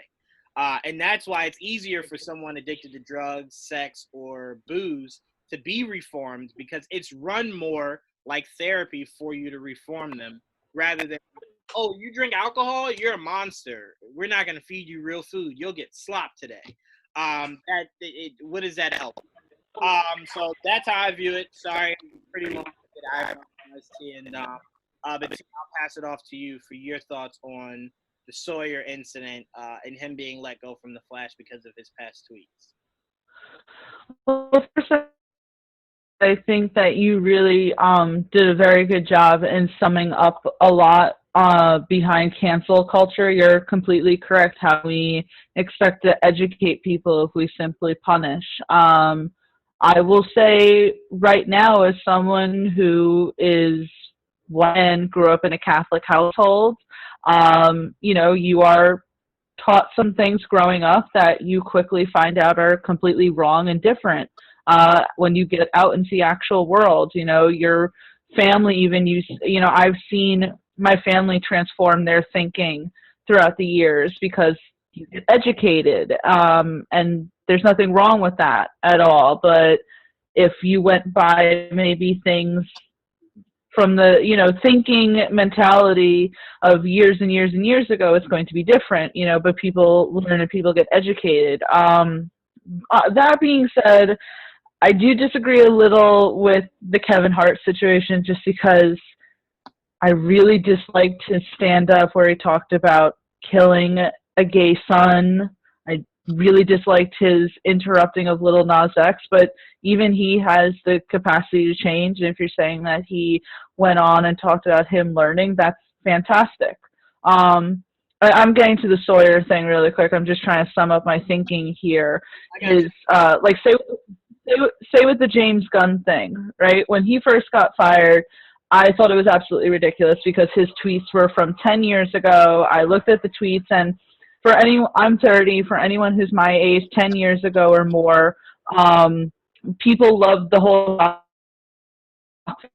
value thing. It was trendy to be shocking. You know, that's why Marilyn Manson was huge, his whole shock value presence. And it seemed like to me at the time, James Gunn was just trying to be shocking. And I thought, you know, that's 10 years ago. That's ridiculous. Humor was different. You know, I don't know if you guys remember, and I don't agree with it. I always hated them, but come on, there were jokes about dead babies, and that was a thing back in the day. People loved making those jokes. I don't know if I'm talking on my ass there, but at least I remember people making those jokes. I'm like, that's not funny, but that apparently was funny back in the day.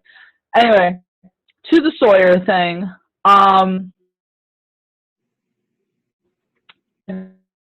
The tweets, some of them are tweets against women. They're not funny. Maybe he was trying to be funny. He thought he was very comical. His tweets about violence against women is wrong because there are women that actually happens to them. And he just had very homophobic, very racist remarks that it is literally the worst time right now for them to have been unearthed. So I don't know what the right situation is there. I think it may have been a bad look to continue having him on just because, you know, The Flash is that type of show where it is like the most, right now that the Arrow is done, it's the most popular one in the whole CW. It just would have looked bad to kind of keep him on in light of all of this, and I know that certainly doesn't educate anyone, but I do understand that those were some of those were really harsh. Some of those tweets were really bad, and those weren't that long ago to this point where it's like, did you think any of that was okay? In my eyes, this is my mindset, right? I'm very careful even with you guys, you know, even what I say on here, because I want my career to go somewhere. So if you're someone who's an actor and you know at some point you're going to be in the spotlight, 5 years ago wasn't that long for social media. You knew how social media worked. Why did you think, as someone trying to get into the acting biz, that it was okay to have something like that out there? The internet's forever. Nothing goes away. We can find anything. So there's all that. And the last thing I have to say, because now I'm talking very long-winded, was I really didn't like his character, so I really wasn't that upset. I won't disagree that you couldn't necessarily have elongated man in next season. I just also think, to me, it's something like, to me, I personally, it took a while for me to get past James Gunn's tweets. Right, which I understand completely. But I never was of the belief, and if I was, someone would point out the tape and I'll apologize, but I was never of the mindset of he should lose his job necessarily. Right. Only because, to me, I kind of feel like it's just like if someone offends you and they just go, "I'm sorry," that doesn't necessarily take the hurt away. You want to know that they're actually sorry by seeing the actions of them change. Just like Dom, we were saying last night with the NFL, you throwing money at me doesn't change anything. The change begins from the inside, meaning more black owners, more black investors, more black head coaches, more black, you know what I'm saying? That lets me know you truly get it. But until that changes, you throwing money at me is cool, but I still don't believe you get it. So that's why I said I'm very much of the belief that cancel culture works to a degree and then doesn't work to a degree, because the true purpose of cancel culture should be us trying to get these people to understand what was wrong and educate them in ways of becoming more knowledgeable and just smarter in how they choose to go about life going forward. And to me, whether or not he thought that was funny, I agree to it was inexcusable. But to me, I would love for him, you know, and now if he did it, people would think he's just doing it just to, you know, fix things by going to more gay rallies and stuff like that, trying to get a better understanding. But to me, and it's not a defense, but I will say, in a black household, what Kevin Hart says is not uncommon to hear. Not at all. It is not uncommon to hear. And I understand that because as someone, again, who lived in a Catholic household, that's not very uncommon to hear. I still don't like it. As someone who, even in high school, hearing some of her classmates talk about in their future, if they have a child who's gay, they're going to kick them out. And I'm 18 at this point and like not thinking about kids at all, but I'm still sitting there going, what? you carried that kid around your stomach for, you know, your uterus for 9 months, but you'd kick them out, like, and I don't want to get into that because that's a whole another thing, but, you know, so I still didn't like it, but I completely get what you're saying. It's a difference of, you know, upbringing, and it's hard sometimes to get rid of some of that hard-wiring conditioning that you had when you were younger. But and so I'm not hating on Kevin Hart at all, you know. I'm just saying that I was just mentioning that bothered me, you know. And I don't disagree with you. I'm just saying what we do have to learn, especially with everything that's going on now, and this isn't political at all for anyone that's like, oh, I'm going to fast forward. What we're seeing more so than ever is there is a large amount of people that are ignorant to how other races, creeds, orientations, how they operate, right? So if you don't truly get it and you're used to going about something in this specific way, you don't really truly get it. I'll give you guys a really quick example before I pass it to you, Dom. When I was about 6 years old, my dad took me to a comic book shop. And the one thing my dad always told me was you hold the door open for women. Like, you never go in before them. So the lady was coming out with her daughter, and my dad, you know, and me, we were holding the door for him. And the lady says, thank you very much. And her daughter goes, Mommy, I thought you said we're not allowed to talk to black people. And oh my God. The little girl is saying it, and she's not thinking what I just said is like super racist. She's like, I don't know, that's what you told me. So I'm just saying, what are you doing, you know? So to me, your upbringing very much attributes to your mindset. And that's why I said it's not as simple as, let's cancel him, get him out of here. No, let's break this down. Let's systematically change it.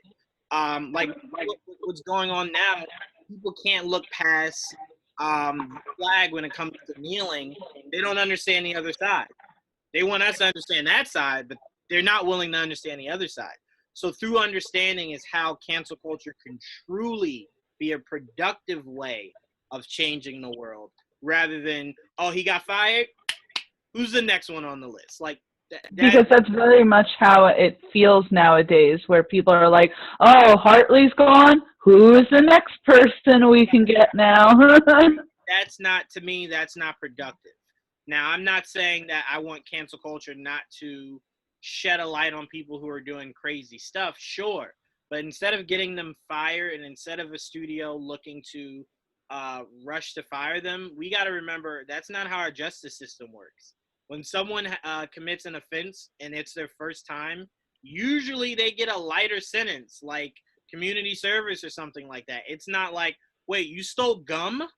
No, 30 years, prison, end of story, go. Like, that's not how it works. So to me, I kind of feel like reforming them is a better way to show that he gets it, rather than just getting rid of him. But again, I don't want to take away from anyone who is truly offended by it. I don't want to make it sound like I don't care about your feelings. I'm just saying the best way to change mindsets like that is to educate them. And the only way you could truly do that is to actually want to educate them, not just to throw them to the wolves. But Dom, to close this out, man, what are your views on the Hoyer situation? Is it Hartley situation? It's Sawyer. Hartley Sawyer. Sawyer. His name is so weird to me. He has like 2 last names. But your thoughts on the Hartley situation, and then your thoughts on cancel culture. Well, a wise man once said, to err is human, right? Mm-hmm. And I'm on both sides, though. I'm on some square up. I'll meet you outside, you know. You get your medicine, you know what I mean? And once I beat your ass, then, you know, you go back to doing whatever. But I am also about, like, second chances, because I know for a fact every single person on this earth that is over the age of 10 has said something jacked up. They just didn't get caught yet. You know what I mean? Or they didn't post it online. So everybody is in some way a piece of shit to somebody else. You know what I mean? And it is like, this is the thing that I've always been thinking about with cancel culture. If these people get canceled, where do they go? They have to work. They have to have a family. Now, if you are out here talking about you want to hang people, yeah, get the hell out. You can go back to the ocean and drown. But if you just said something that you was like, I was trying to be funny, or I was trying to be edgy, and yeah, go through some kind of actionable stages of like sensitivity training, or go through some classes, or if you're an actor and you said some racist stuff, you're gonna do a movie with the whole cast full of people that you were making fun of. But I would think the workforce doesn't even work like that. Like if I worked with Tia in an office and I hugged her and she felt like awkward about it and reported, right. They just put you in sensitivity training. Right. They don't go, oh, you hugged her? Gotta go, Juwaan. Sorry. Like that's not really how it works. They send you through sensitivity training because the idea of it is for you to learn why she felt uncomfortable. So right.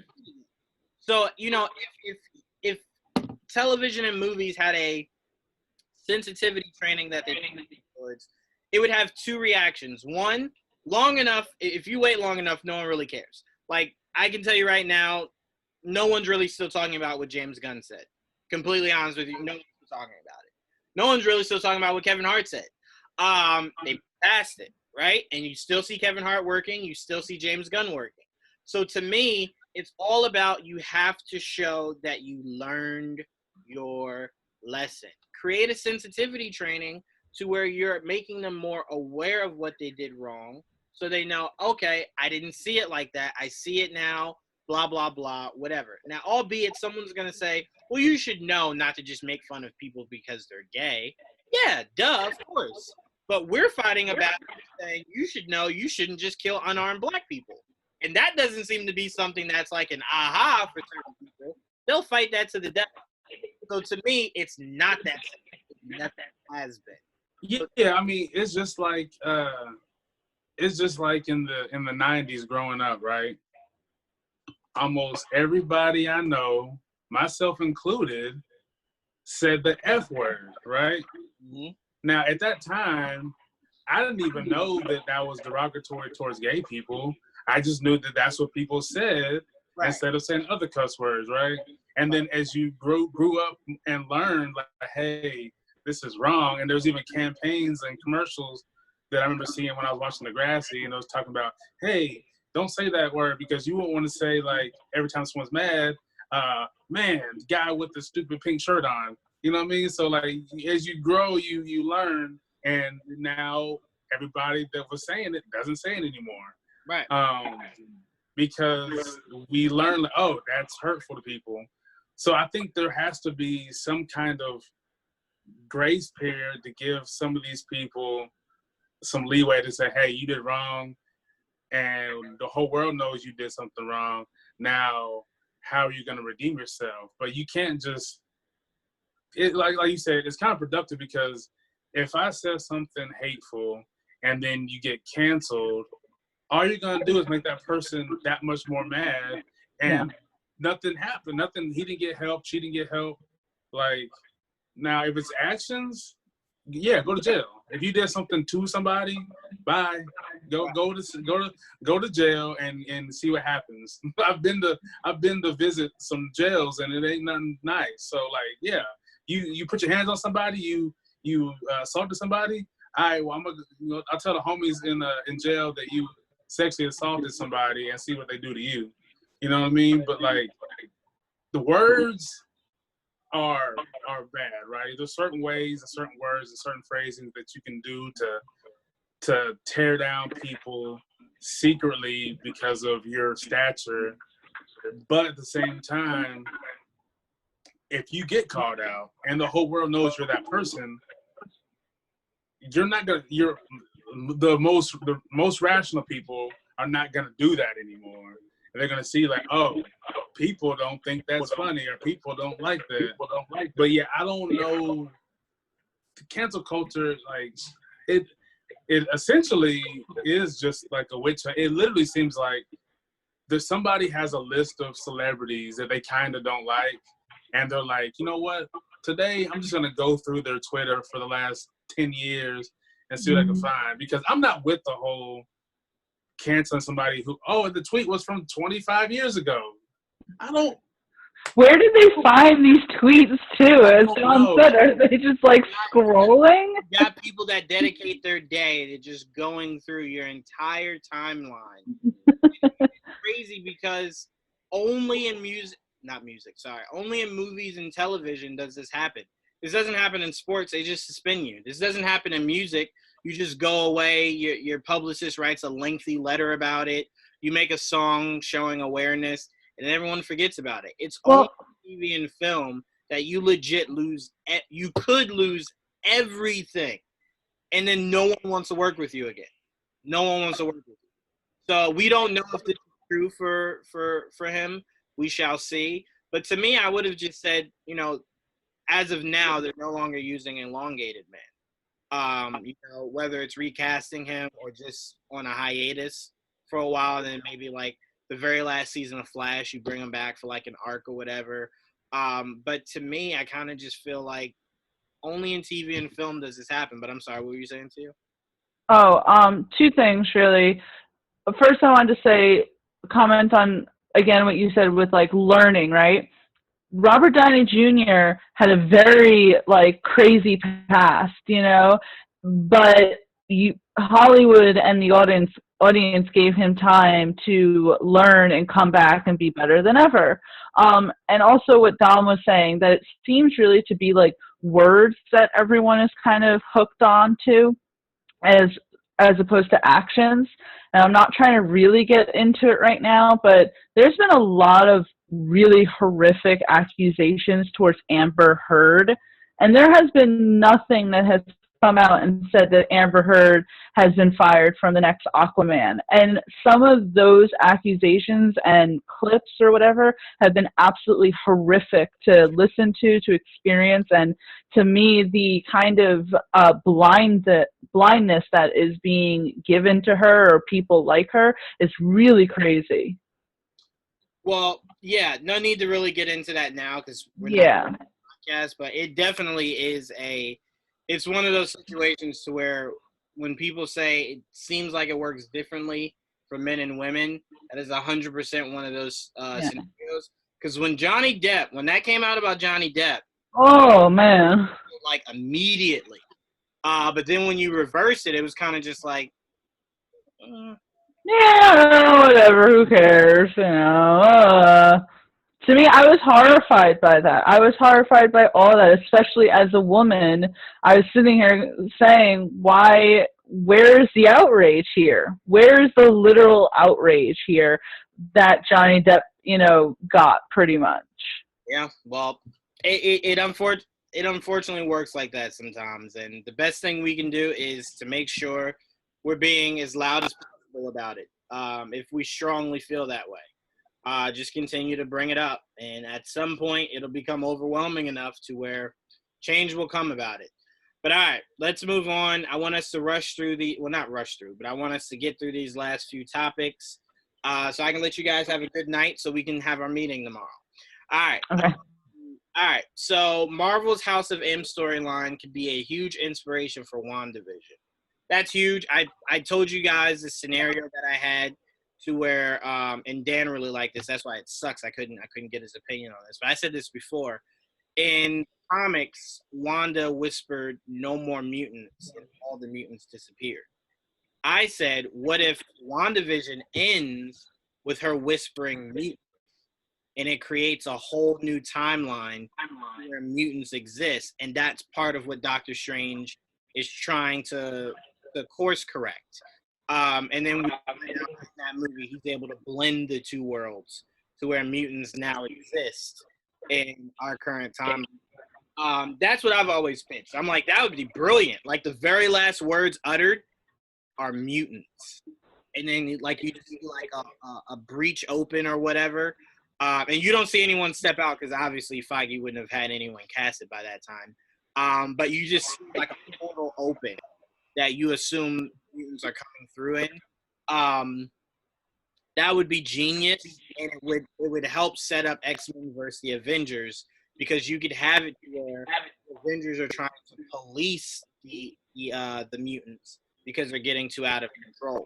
And then through that is where obviously they find Xavier. They find out there's some good ones, some good mutants. That sounded really racist, but it's a Sure. that not all of the mutants are villains or whatever. So I'm like, I could see that honestly. I would really love that. But Dom, I'll start with you. What are your thoughts on this rumor that House of M storyline could be inspiration for WandaVision? It's actually really interesting. I haven't read those comics. I'm currently reading House of X. But that was a nice plug. I do want to read the House of M, but no, it's a good storyline because it that would be a perfect because we still don't know exactly the WandaVision. Is she like in her mind? Is this a real thing? But it would be a perfect opportunity for them to introduce them that way. Because if I'm not mistaken, Wanda is like Omega level or very close to it. So to let that character become this as powerful as we know she is will be a really good thing, and it has unlimited possibilities, especially when you bring in Doctor Strange and the multiverse. So yeah, there's a lot of things that can happen, and that's very exciting that you can do what you want to do essentially, and then you have the what if, and so there's a lot of things that this can turn into to where she could be the catalyst for everything that happens. Yep. So yeah, it's very exciting. Yeah, House of M, the climax of House of M was she went through a nervous breakdown, which is when she uttered the words "no more." So I mean, her nervous breakdown in WandaVision could be wakes up to find out all of it was a lie. Vision's not alive. They don't have kids. Vision's still dead. That can spiral her into this nervous breakdown that leads to somewhat House of M. So I could see it. I could definitely see it. But Tia, what are your thoughts? I think that House of M is kind of only the natural way to go. Everything that I have heard of House of M, everything that you have told me, just seems like it would make the most sense to be true in WandaVision. And I also just love your idea. Absolutely. Like, I just think, how else will you really kind of introduce mutants? Where really is the mindset with WandaVision of Wanda having this own little carved out world for herself? I'm just super interested in seeing like where that kind of happened, because she obviously comes back up in Endgame. Is it that she had a moment to think to herself like, yeah, we won the battle, but guess what? I don't have Vision. Vision didn't come back. I don't have my brother. I am literally alone right now. And remember, she doesn't have Tony or Cap anymore. I was just going to say that she, it's not how it was in Civil War where she's living in the Avengers base or anything. So, is this literally her just being alone and wanting to kind of bring that to herself? And where else is the reasoning kind of having her in the second Doctor Strange, which, don't get me wrong, I love that. My favorite part about the Marvel movies is how much they connect with each other, and you can have characters from other, projects in, other people's movies. But it just seems like that is the natural kind of story arc to get. Yeah, and I hope it plays out like that, because all the pieces are there. All the pieces are there. That's something that you have to create or construct. It's there waiting for you to do this. So hopefully it pans out that way, because I've very rarely been able to say I told you so. I mean, I can't just keep going over. I had to get one at some point, so maybe this will be but all right, sticking on WandaVision, there's been a report that Evan Peters has been casted in WandaVision in a undisclosed role. Now, everyone's immediately assuming it's Quicksilver, albeit I do hope that's true. It's too on the nose. It's way too on the nose. Feige's not stupid. And again, this did not come from Marvel. Just for anyone out there listening, This is a report from people that are quote unquote scoopers. So this did not come from Marvel. Marvel did not announce it. I don't think we've heard anything from Evan Peters. But this would be great. This would be great, especially if he decides he doesn't want to recast, and out of that portal comes Michael Fassbender as Magneto, James McAvoy as Xavier. I think we can all think that won't be the case, but who knows? Tia, I'll start with you because you were very adamant that you do not want Evan Peters. So what are your thoughts on the rumor that he was casted in an undisclosed role? Yeah, I pretty much hate this. I don't hate Evan Peters. I hate this. It's the same thing like I hate the Snyder Cut, right? Because I feel like we were finally getting away from everything, and then suddenly it was like, hey, no, we're going to revisit the past. When did people suddenly start acting like these Fox movies were works of art? Like, let's get away from it. For now, we have the ability to start with a fresh slate. Ryan Reynolds is the only person I want crossed over from the frickin' Fox universe. I don't even want Hugh Jackman. He doesn't even want to come back. The time is nigh for a new X-Men.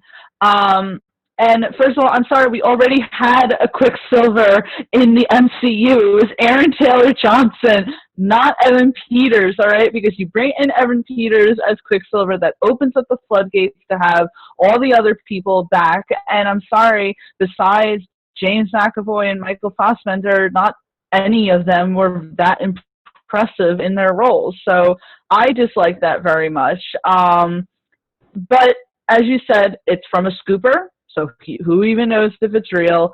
And it's a little too on the nose. And I think that Kevin Feige might have a little fun with kind of saying that, you know, oh, Evan Peters is coming in, but then all of a sudden he's someone completely different. Like, that would be fun. It would be. And I know, okay, so I know this isn't entirely the same, but it's kind of like how, remember everyone was like, or not everyone, he did. Andrew Garfield, you know, desperately wanted Spider-Man to be in the MCU. And they're like, yeah, Spider-Man will be in the MCU, but you're not going to be in the MCU. And we got Tom Holland. It's like, that's how it should be with this Quicksilver, even though at this point Disney bought Fox. So technically they could do, I don't know. I don't like it. I don't want it. Please stop. When I heard this, I was like, oh, God, no, Marvel, this is the last thing that we want. We were finally, like, getting away from that toxicness. And I looked at Christopher Mark on Twitter. He did do he made a really good point. And this kind of does kind of go into cancel culture, but also, like, facts. Anyway, you know, those X-Men movies relied very heavily on Bryan Singer and other people who have very not good reputations.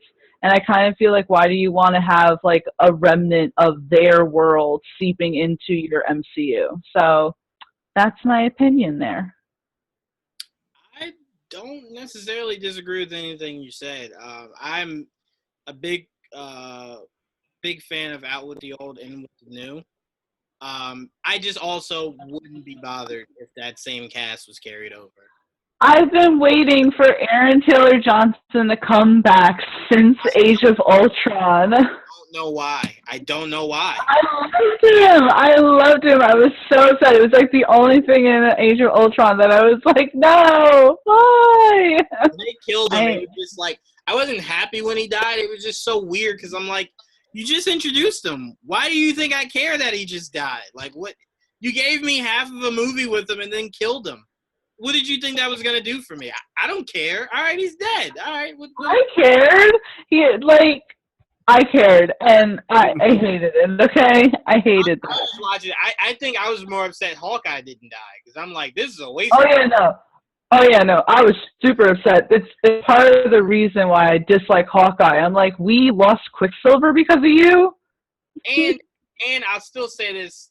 I'll say this to the day I die. It still made no sense that a guy that could run that fast didn't get like a car door or something to try to like. Yeah, no.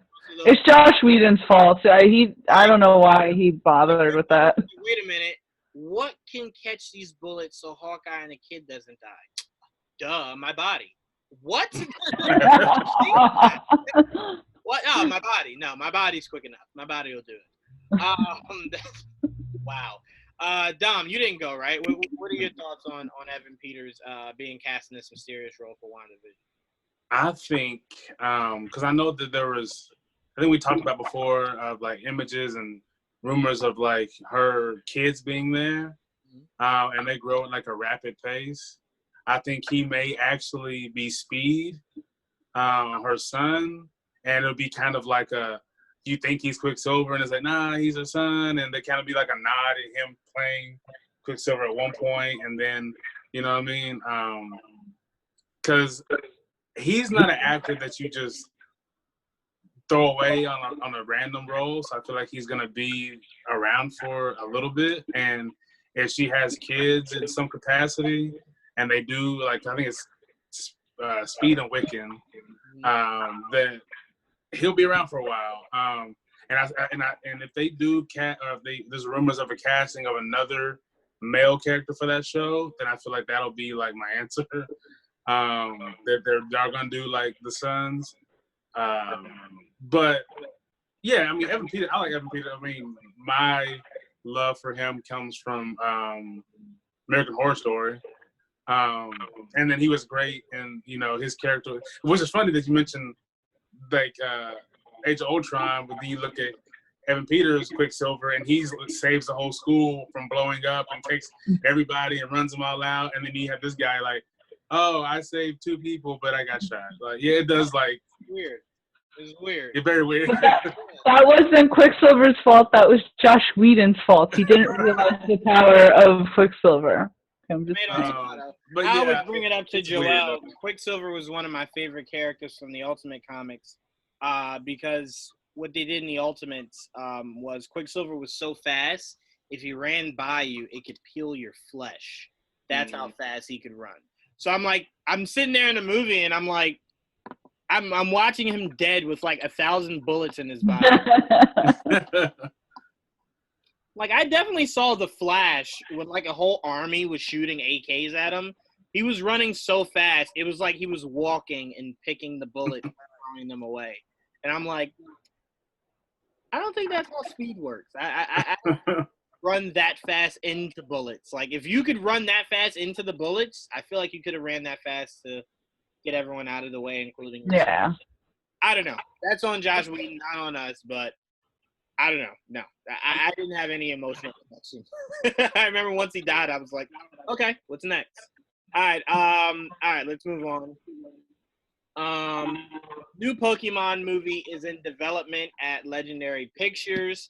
I only truly care. I don't want another Detective Pikachu. Now that Ryan Reynolds is not still in the Pikachu body, they were separated. I don't really have that much interest going forward. That was the whole thing for me. I was hoping at the end it was like, oh, nope, can't change it. He's still Pikachu. But when he separated, I was like, no. Yeah. So honestly, I hope that whatever this movie is being developed, it's about Ash, and the adventures of Ash, because to me, why not?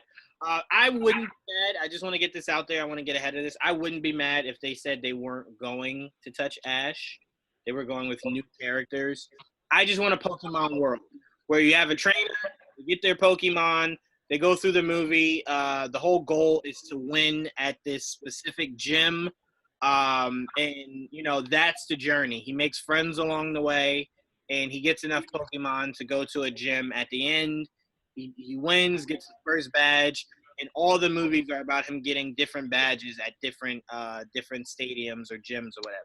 I'd be fine with that. No issues here. Wouldn't complain not once if they don't go the route of Ash. But there's just something elegant about seeing that Mewtwo movie play out in live action, where Ash is crying, holding Pikachu that's a star. Oh.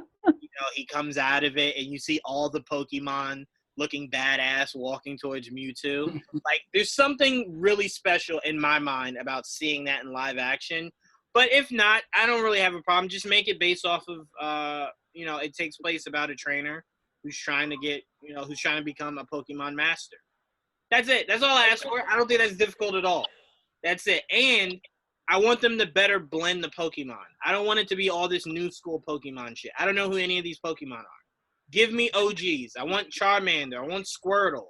You know what I'm saying? Like, I want the OGs. But Tia, I'll start with you. What are your hopes for this new Pokemon movie to be? Or are you just not that invested?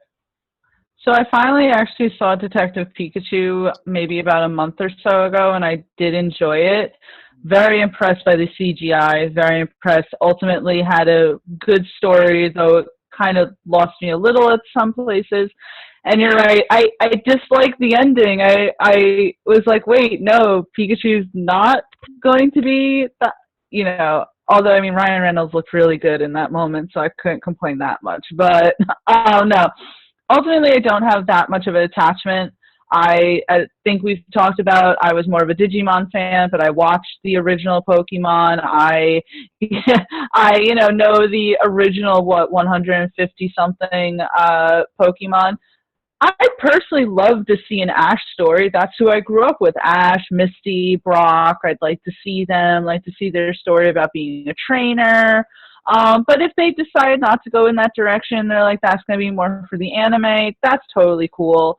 But, I was just so impressed by the graphics that's really my huge investment there.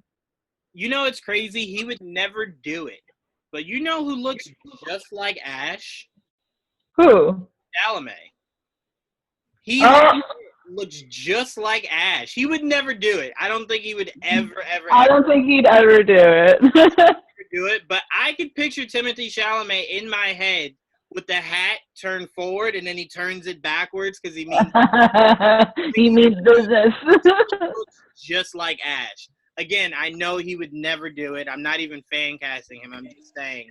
Like, when I was thinking of like who would play Ash, Timothée Chalamet popped in my head, and I'm like, whoa, go back.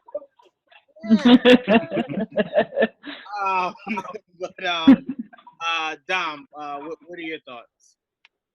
I think for that movie, it kind of depends on the tone. Do you want to be like campy, or do you want to make it like a journey type, like a Lord of the Rings type of thing, or do you go like fairy tale-esque and like make it like Little Red Riding Hood, where he's training and has to go pick up something, but along the way he does all these fights? Or, I mean, I guess it just depends on the route they go, because I think when it's since Pokemon is kind of wide open, if you don't use Ash, you can mess it up really easy, and people could get like, they'd be wowed by the CGI because they probably use the same type of CGI for Detective Pikachu, but you could definitely easily mess it up. So it had to be like a really good script, and not just rely on CGI. But yeah, I mean, anything Pokemon is gonna sell out regardless. But just hopefully that they it turns out good. I mean, because I didn't have really high hopes for the Sonic movie. It was a good movie. It's very family friendly, and you like, it was heartfelt, and you're like, oh man, this is a good movie. So yeah, I mean, if they do it the right way, it can be really good, but it can be messed up really easy. I will say that I would love to see Jesse and James though in the live action capacity. Yeah. Just how they would manage the hair is the biggest thing to me. I just want to see that happen. See, the hair, as much as like I need that hair, I give them somewhat of a creative freedom to it. If you don't necessarily do the styles, I want them to be the correct colors. Right. I was just don't make them blonde or brunette. Like, they need to have the red and the purple. And I mean, you could do something as simple as making the movie about the big bad, quote unquote big bad, could be the leader of Team Rocket. Like, the whole movie movie is about this trainer trying to, or you could be, he was a reporter turned trainer trying to get to the bottom of the corruption behind Team Rocket. Like, there's a lot of different ways you could take it. Yeah. To where it's a reporter trying to get to the bottom of, you know, the how corrupt Team Rocket is, and he gets all the way to the top, finds a Pokemon along the way, and that Pokemon helps him stop what Team Rocket has planned. And then obviously at the end, as a little, you know, wink to the fans, after the battle's over, you see Jesse and James trying to take out the reporter, and the Pokemon does whatever it does, and then Team Rocket's blasting off again, and then there's so many ways you could take it. Obviously, you guys are seeing my brain works like planning out these movies, but there's like Dom said, just depends on what you're aiming for. But there's so many different ways to go. But yeah, so I mean, my hopes are just I need that. Or wait a minute, what if you make it one of those interactive movies like on Netflix where there's almost an unlimited amount of directions the movie can go? It probably take like 3 years to shoot it, but I mean, if people are like, you know, people love playing the Pokemon games, and there's so many ways you can go. If you kind of made that into an interactive movie, and you got to kind of pick your route and the abilities maybe you use, or I don't know. There's something there. I think, Dom, what you're saying is more plausible for an animated interactive than it is live action, because it was not good what they did with Black Mirror. With Bandersnatch. I was going to say, I didn't want to, like, shoot down your idea, Dom, but I didn't like Bandersnatch. I didn't see it as a success. No, it could be done. It's not necessarily that you're shooting it down to you. It could be done. I just think it's more plausible animated than it is live. Agreed. Because, honestly, where you can get away with it in animation that you can with live action, don't have me put my own scenario and I end up in the same spot I was. You picked the cornflakes. Go back to the beginning. Right? What did I push? Like, that's insane. But all right, let's get through these last few so I can let you guys get out of here. Christopher Nolan's Tenet delayed 2 weeks and hopes to release July 31st.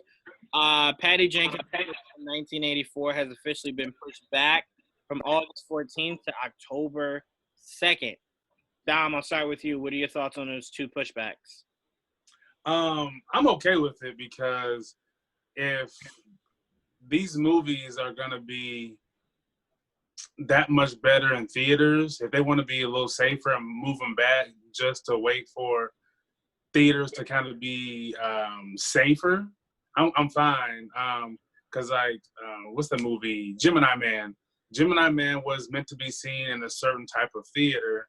So if it was to come out now and you had to watch it at home, yeah, you might like it, but you're not going to get the same effect as you would in the theater in the certain type of screening they want it to be shot in or shown in.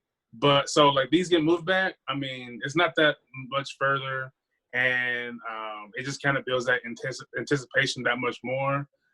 Tenet is definitely not that much longer. Wonder Woman, I really want to see it, so it's kind of like, but you know, it just gives me something to do in October, so it's all good. Yeah, I mean, I don't know. I want to think about this a little bit more. Go ahead, Tia. What are your thoughts on these two movies being pushed? Yeah, I mean, I'm not even really thinking about it, to be honest with you. I'm not even really thinking about movies at this point. It seems like kind of a abstract concept for the future. So I was not going to go to Tenet when it was originally supposed to be released. I mean, hell, I'm trying to battle with myself if I even want to go to the frickin' public pools when they open up. And I've been waiting to go to the pool since last summer. But yeah, ultimately, to me, I think it's the smart move to do. As Dom said, I want to see Wonder Woman, 1984, especially because we were supposed to technically get it, last year? Yeah. But it doesn't really matter. I'd rather them kind of be safer than sorry, figure everything out, and it gives us something to do during the winter when it's a better time to be in the theaters. It's, you know, it's cold out. You go to see a movie as opposed to in the summer, especially as they're lifting all these bans. No one's going to want to be inside. You want to be outside. So I don't mind.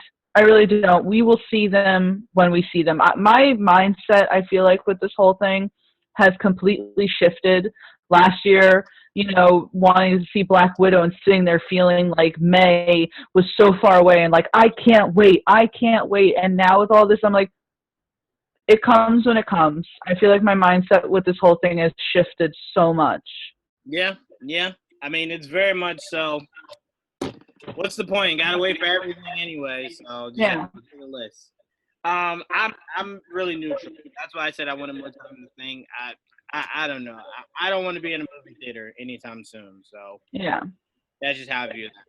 All right. Next up, we got this one. I was very passionate. The MPA has officially rated Godzilla vs. Kong PG-13 for intense sequences of creature violence / destruction and language.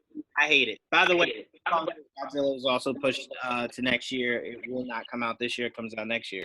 I hate it. And I know everyone's going to say the last Godzilla and King Kong movie were both PG-13. I hated that too. Those movies should all be rated R. They're not meant for, like, why are you trying to attract younger kids? Like, I've never met a 13-year-old that was like, yo, you see that Kong Skull Island? They don't really care, man. They're in the movie theaters on their phones tweeting about it. So I'm like, they don't really care. I personally thought when you got two of the biggest monsters of all time facing off against each other, it'd be rated R. I want to see Kong biting with some blood. I want to see Godzilla, blasting someone's head off. I want to see it as violent. Make it John Wick, but with monsters. That's what I want. So I'm not really that big of a fan of it being PG-13, but I could be overreacting. But I was really hoping it would be rated R. Dom, I'll start with you. Do you feel the same, or are you cool with it being PG-13? No, I feel exactly the same. I feel like, and this is kind of the asshole in me because we're older now. Going to the movies is a privilege, right? Yeah. These kids ain't got no money. They broke. They can't go anyway. So make it rated R so we can enjoy it. Like, I'm the same way when I go to watch a UFC fight. I'm like, kick all these kids out there not drinking so we can sit here because we got to have a running tab anyway, but I got to wait for a table because these little teenagers, kick them out. They ain't drinking. So, yeah, the movies are a privilege. All the teenagers want to go see are either, like, I see a lot of romantic comedies, animated movies, or the horror movies. That's it. You know what I mean? Like, all the ones like a Godzilla, a lot of these comic book movies, it's always adults that when I go. So make it rated R. There's nothing more upsetting than, like, enjoying a movie and then looking to your left and your right, and there's teenagers texting. And it's you paid money to sit here and text. Like, who does that? Like, that's so idiotic. And I'm like, make it rated R so they're not legally allowed to be here. Like, that. Do me that favor. Do me that one favor. Tia, what are your thoughts? Are we overreacting, or would you like to see John Wick but with monsters? I mean, listen, I love both of your passions. I'm not as invested as you guys are, so I don't really mind either way. But I felt the same way kind of about, say, Venom. I hated that it was rated PG-13. I would have loved to see an R-rated Venom. I will say, Juwaan, if you have an Alamo near you, you need to start going to that to go see your movies because they have a very strict no texting policy, and if you see people texting, you can actually write a little note. So yes, you have to be a little bit of, like, say, a little tattletale, but I don't give a shit. I paid money to go see that movie. You put a little note, you stick it, little, like, servers run, and they grab it, and you go, hey, these mother effers over here are annoying me. They'll give them a warning, and if they're doing it again, they get the hell out with no refund. So just saying. I will say this. Texting isn't necessarily what bothers me, but these kids leave their light, like the brightness on. Yes, it's so bright. Like I'm sitting there and I'm like, man, that's really, what the hell? What is that? You'll see them go, oh, my bad. And I'm like, okay, no problem. And then 5 minutes later, what is that? Oh, it's still me, man. Can you leave? Like, what are you doing? Or when someone's trying to be discreet, yeah, no, what? What'd you say? Oh. I hate that. Oh. It's like, dude, I can hear you. And he's like, oh, you can? Yes, you're yelling. Like, leave, walk out. It bothers me so much. I hate that. I went to go see The Dark Knight, because that was around when the whole theater massacre happened, so a lot of people weren't rushing to go see it. So I'm like, all right, I'm going to go there. Not a lot of people are going to be there. Like, my aunt refused to go in with me. So I'm like, all right, I'm going to watch it alone. I'm in there, and like 20 minutes into it, you just start hearing crying. And I'm like, what the hell? And you look over, and the lady is holding an infant. And I'm like, oh, no. What are you doing? And it's like, and then I remember telling my aunt when I left, and she's like, well, some people can't get a babysitter. And I'm like, then you don't go to the movie. Thank you. I hate that. I hate when I have to. That child. Why do I have to suffer? Like, I hate when I go and see those movies and you got the little kids running up and down the aisles, freaking screaming and crying, and I'm like, I'm sorry. I'm not trying to sound like a bitch right now, but please don't go. Please don't go. Like, don't. And it's like, the worst feeling is when you go up to buy your ticket or you go to concession and you see the kid acting up and you're like, please don't be in my movie. Please don't be in my movie. And you're sitting there right before the lights go out before it starts and you see the mom and the kid. Wait, I have a great idea. To eliminate that.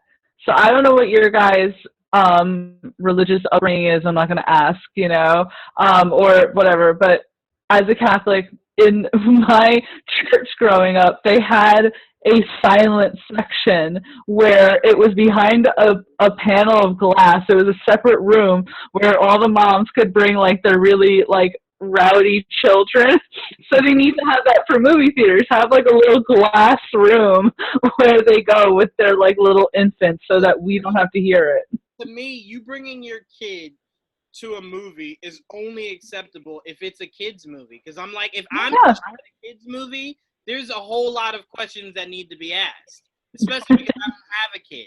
So, but if I'm sitting there watching John Wick and I look over and your 5-year-old is acting up, I'm like, wait, how did you even get him past like the ticket booth? He's 5. Who gave him a ticket? And I'm like, oh, well, he didn't make a big deal. Well, I don't want to hear him throughout this movie. I would like to hear what's going on. But anyway, I'm not afraid to karate chop your kid in the throat just to get that crying. All right. Our last topic of the night is, this might be more so for me and Dom than you, Tia, but I had to bring this up. Jason says they are working overtime to get Happy Death Day 3 going, but nothing is official yet.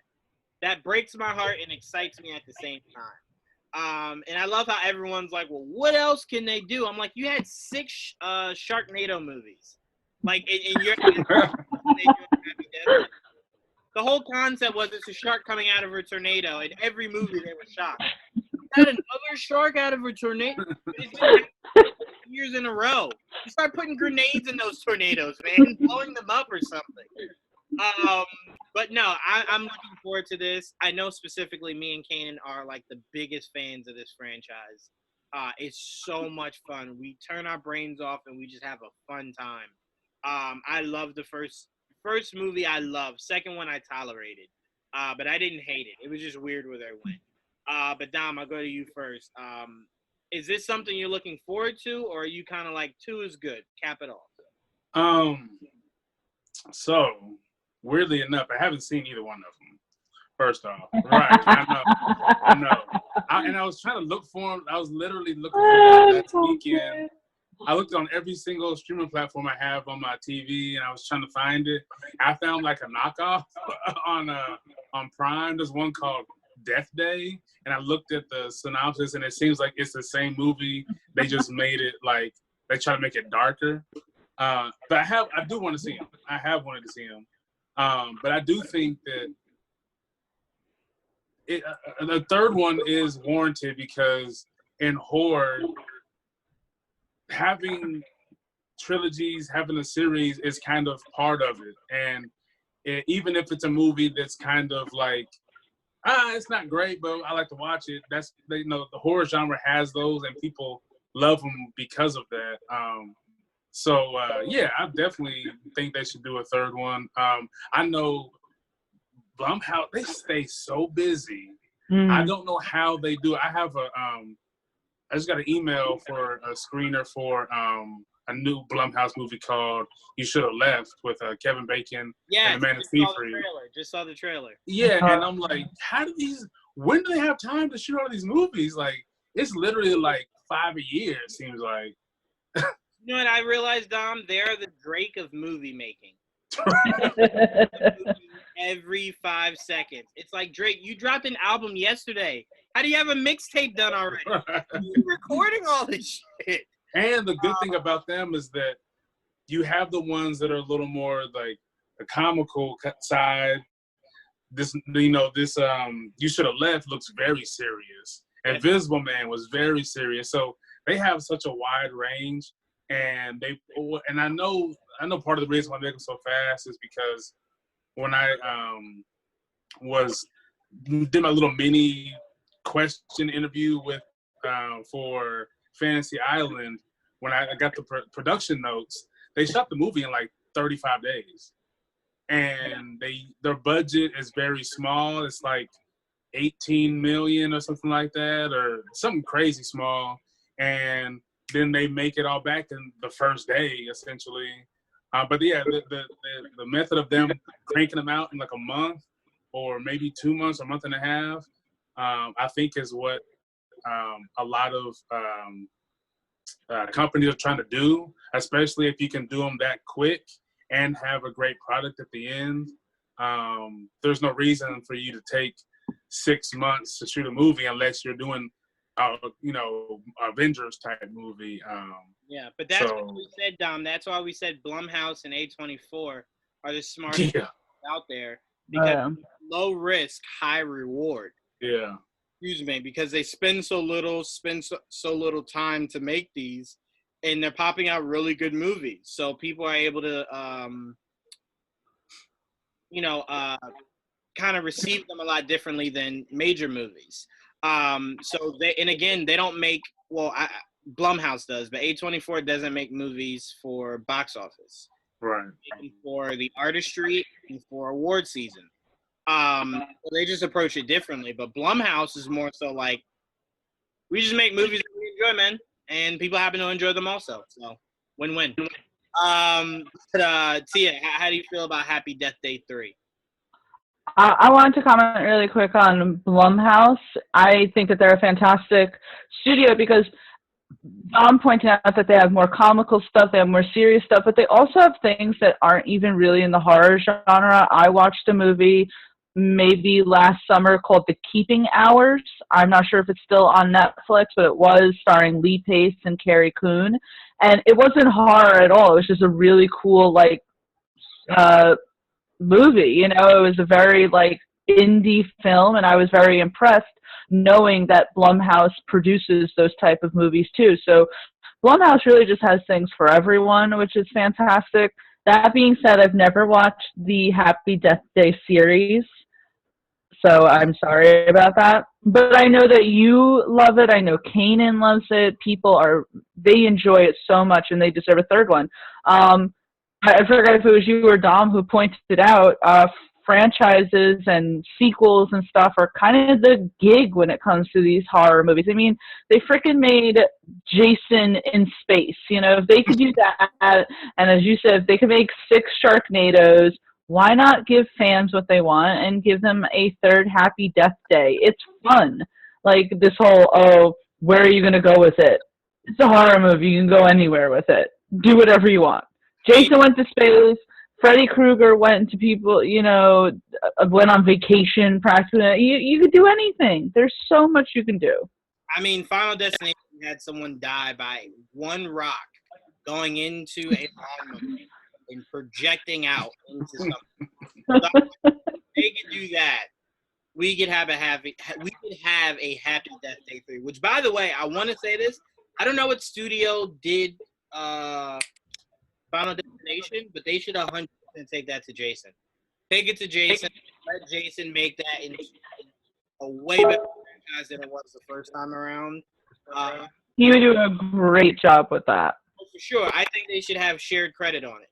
Like a Sony Marvel deal to where Blumhouse is your MCU.